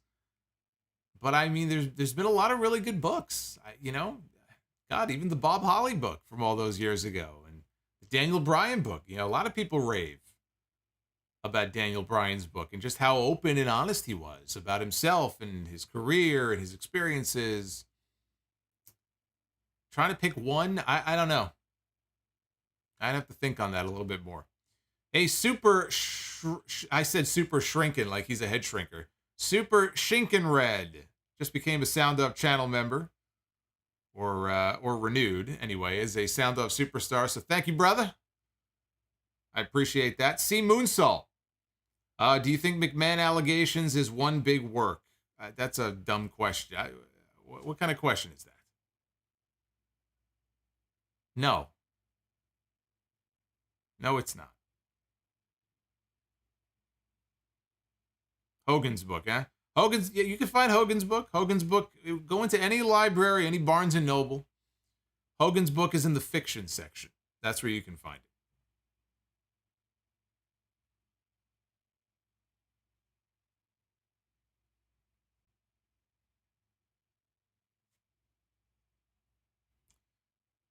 Oh, my goodness. Who else we got here? All these messages in the chat. Going on by here. Cartoon. We already did the whole cartoons things a few weeks ago. I'm not getting into that discussion again. We ended up doing a whole half an hour on that. Randy Bobandy, Sopranos of the Wire. You got to go Sopranos. And now we got to go be the Booker. Ladies and gentlemen, it is now time to be the Booker. Yes, it is time to be the Booker. We try to book our own matches with the men, with the women, and with the tag teams. See how good of a job I can do with a little bit of luck. I'm hoping we do pretty good this week. There's Randy Bobandy super chat. I have come. There's Veer. Veer has come. And we begin with Madcap Moss. Opens this week's installment of Be the Booker. Old Madcap. It's given this much. He's a hell of an athlete. Shitty gimmick. Hell of an athlete, though. It'll be Madcap Moss against MJF Two of the younger stars in wrestling who people have said could one day be a world champion. What do you guys think? Who's going to be a world champion first? MJF or Madcap Moss?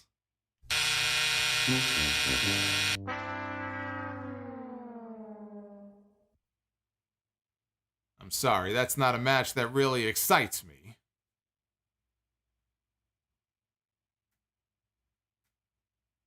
Move on to the ladies. We begin with Brooke Hogan. That didn't take very long. That didn't take very long at all.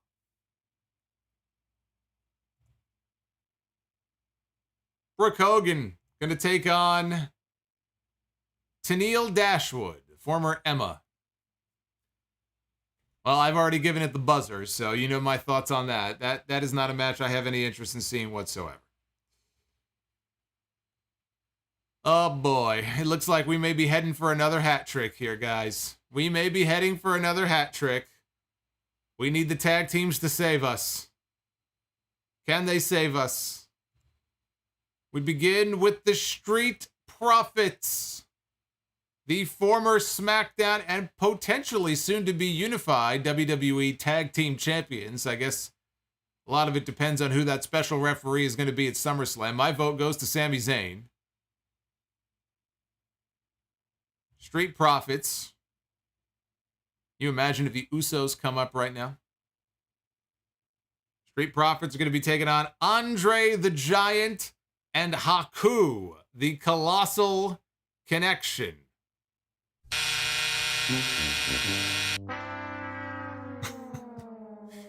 This is Andre when he can barely move. If this was Andre from like 10 years before this, I actually think that could have been a very interesting match.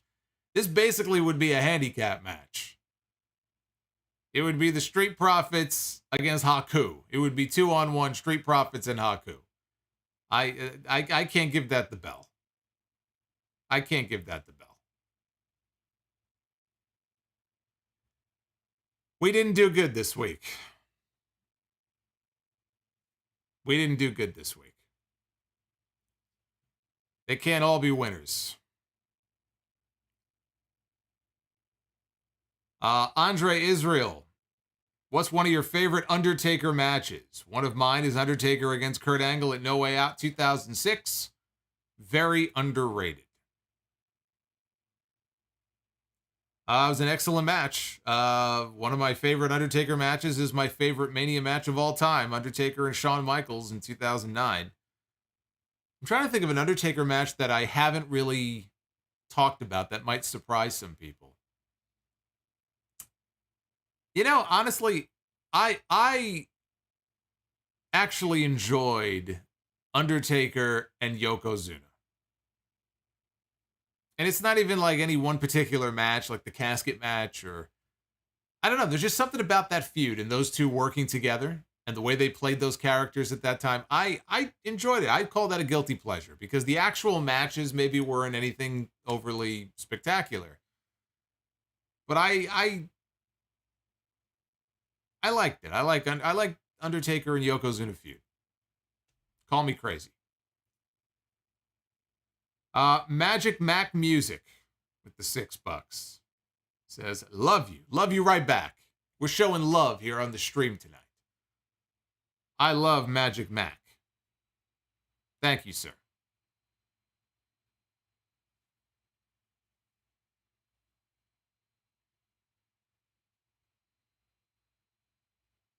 Taker against Orton matches were great, says Silly in the chat. Undertaker wasn't very happy after the Hell in a Cell match when he found out about old Cowboy Bob and his hepatitis. He was ready to murder somebody when he got to the back and found out about that.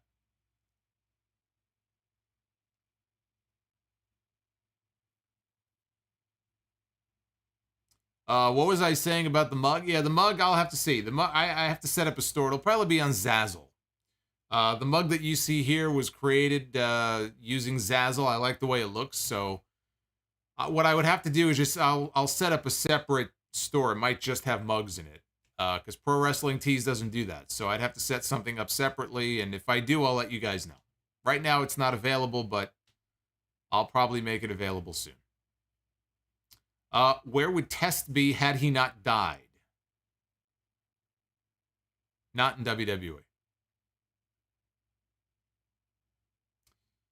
I think Test had other issues. If he didn't pass away when he did, I'm not sure that it wouldn't have happened eventually anyway.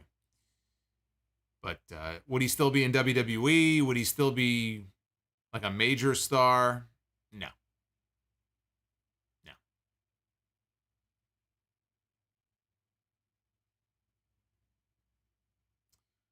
What did I think of the Armageddon 2000 Hell in a Cell? Not my favorite one.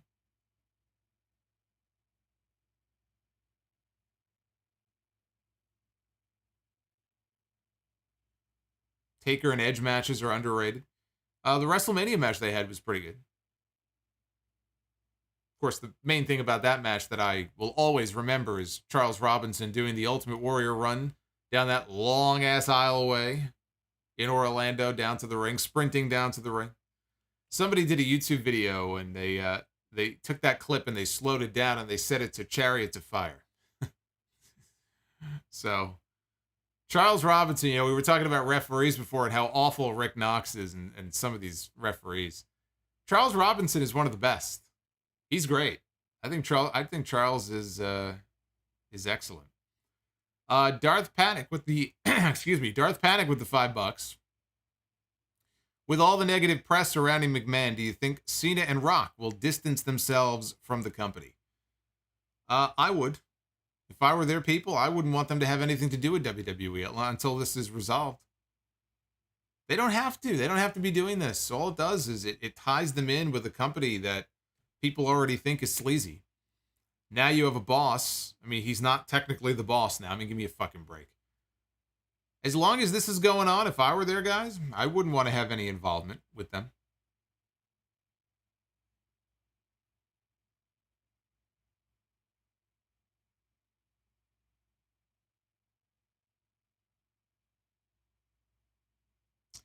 Hey, Magic Mac. Renewing the, either renewing or becoming. I think he just became a channel member. Hey, Magic Mac, what's going on, man? Thank you for being a channel member. You should check out the watch-along that I did last week. We did a watch-along for the Canadian Stampede main event from 1997. That is up for all channel members right now. We're going to be doing more. Probably going to be doing one for the 30th anniversary of the Wembley Stadium match at SummerSlam. Probably do that at the end of next month.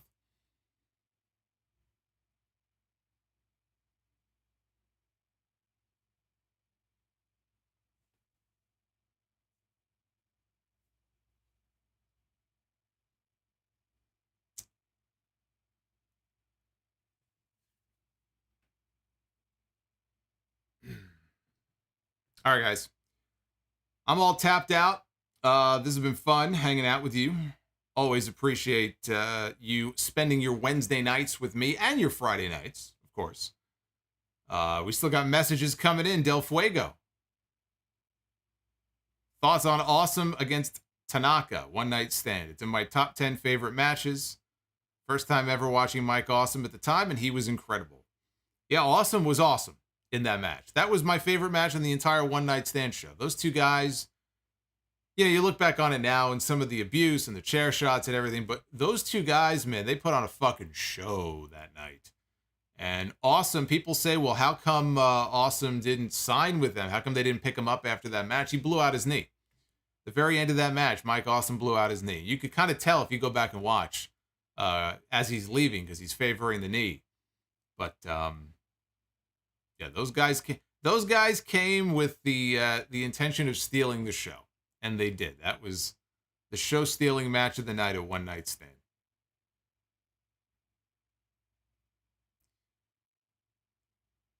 But anyway, I'm going to get on out of here. Again, thank you for joining me tonight. Join me on Friday night. I'm going to be back with you live for the Smack Page stream. We'll talk about that. And again, episode 765 coming up on Sunday.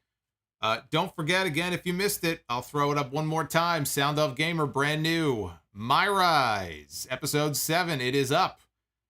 It is Solomonster. Not only going to the main event of WrestleMania, but also angling for a match with John Cena. Do I get it?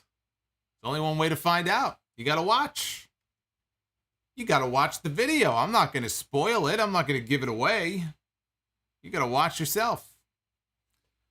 All right, guys. Have yourself a great night, and I'll see you back here on Friday. Take care.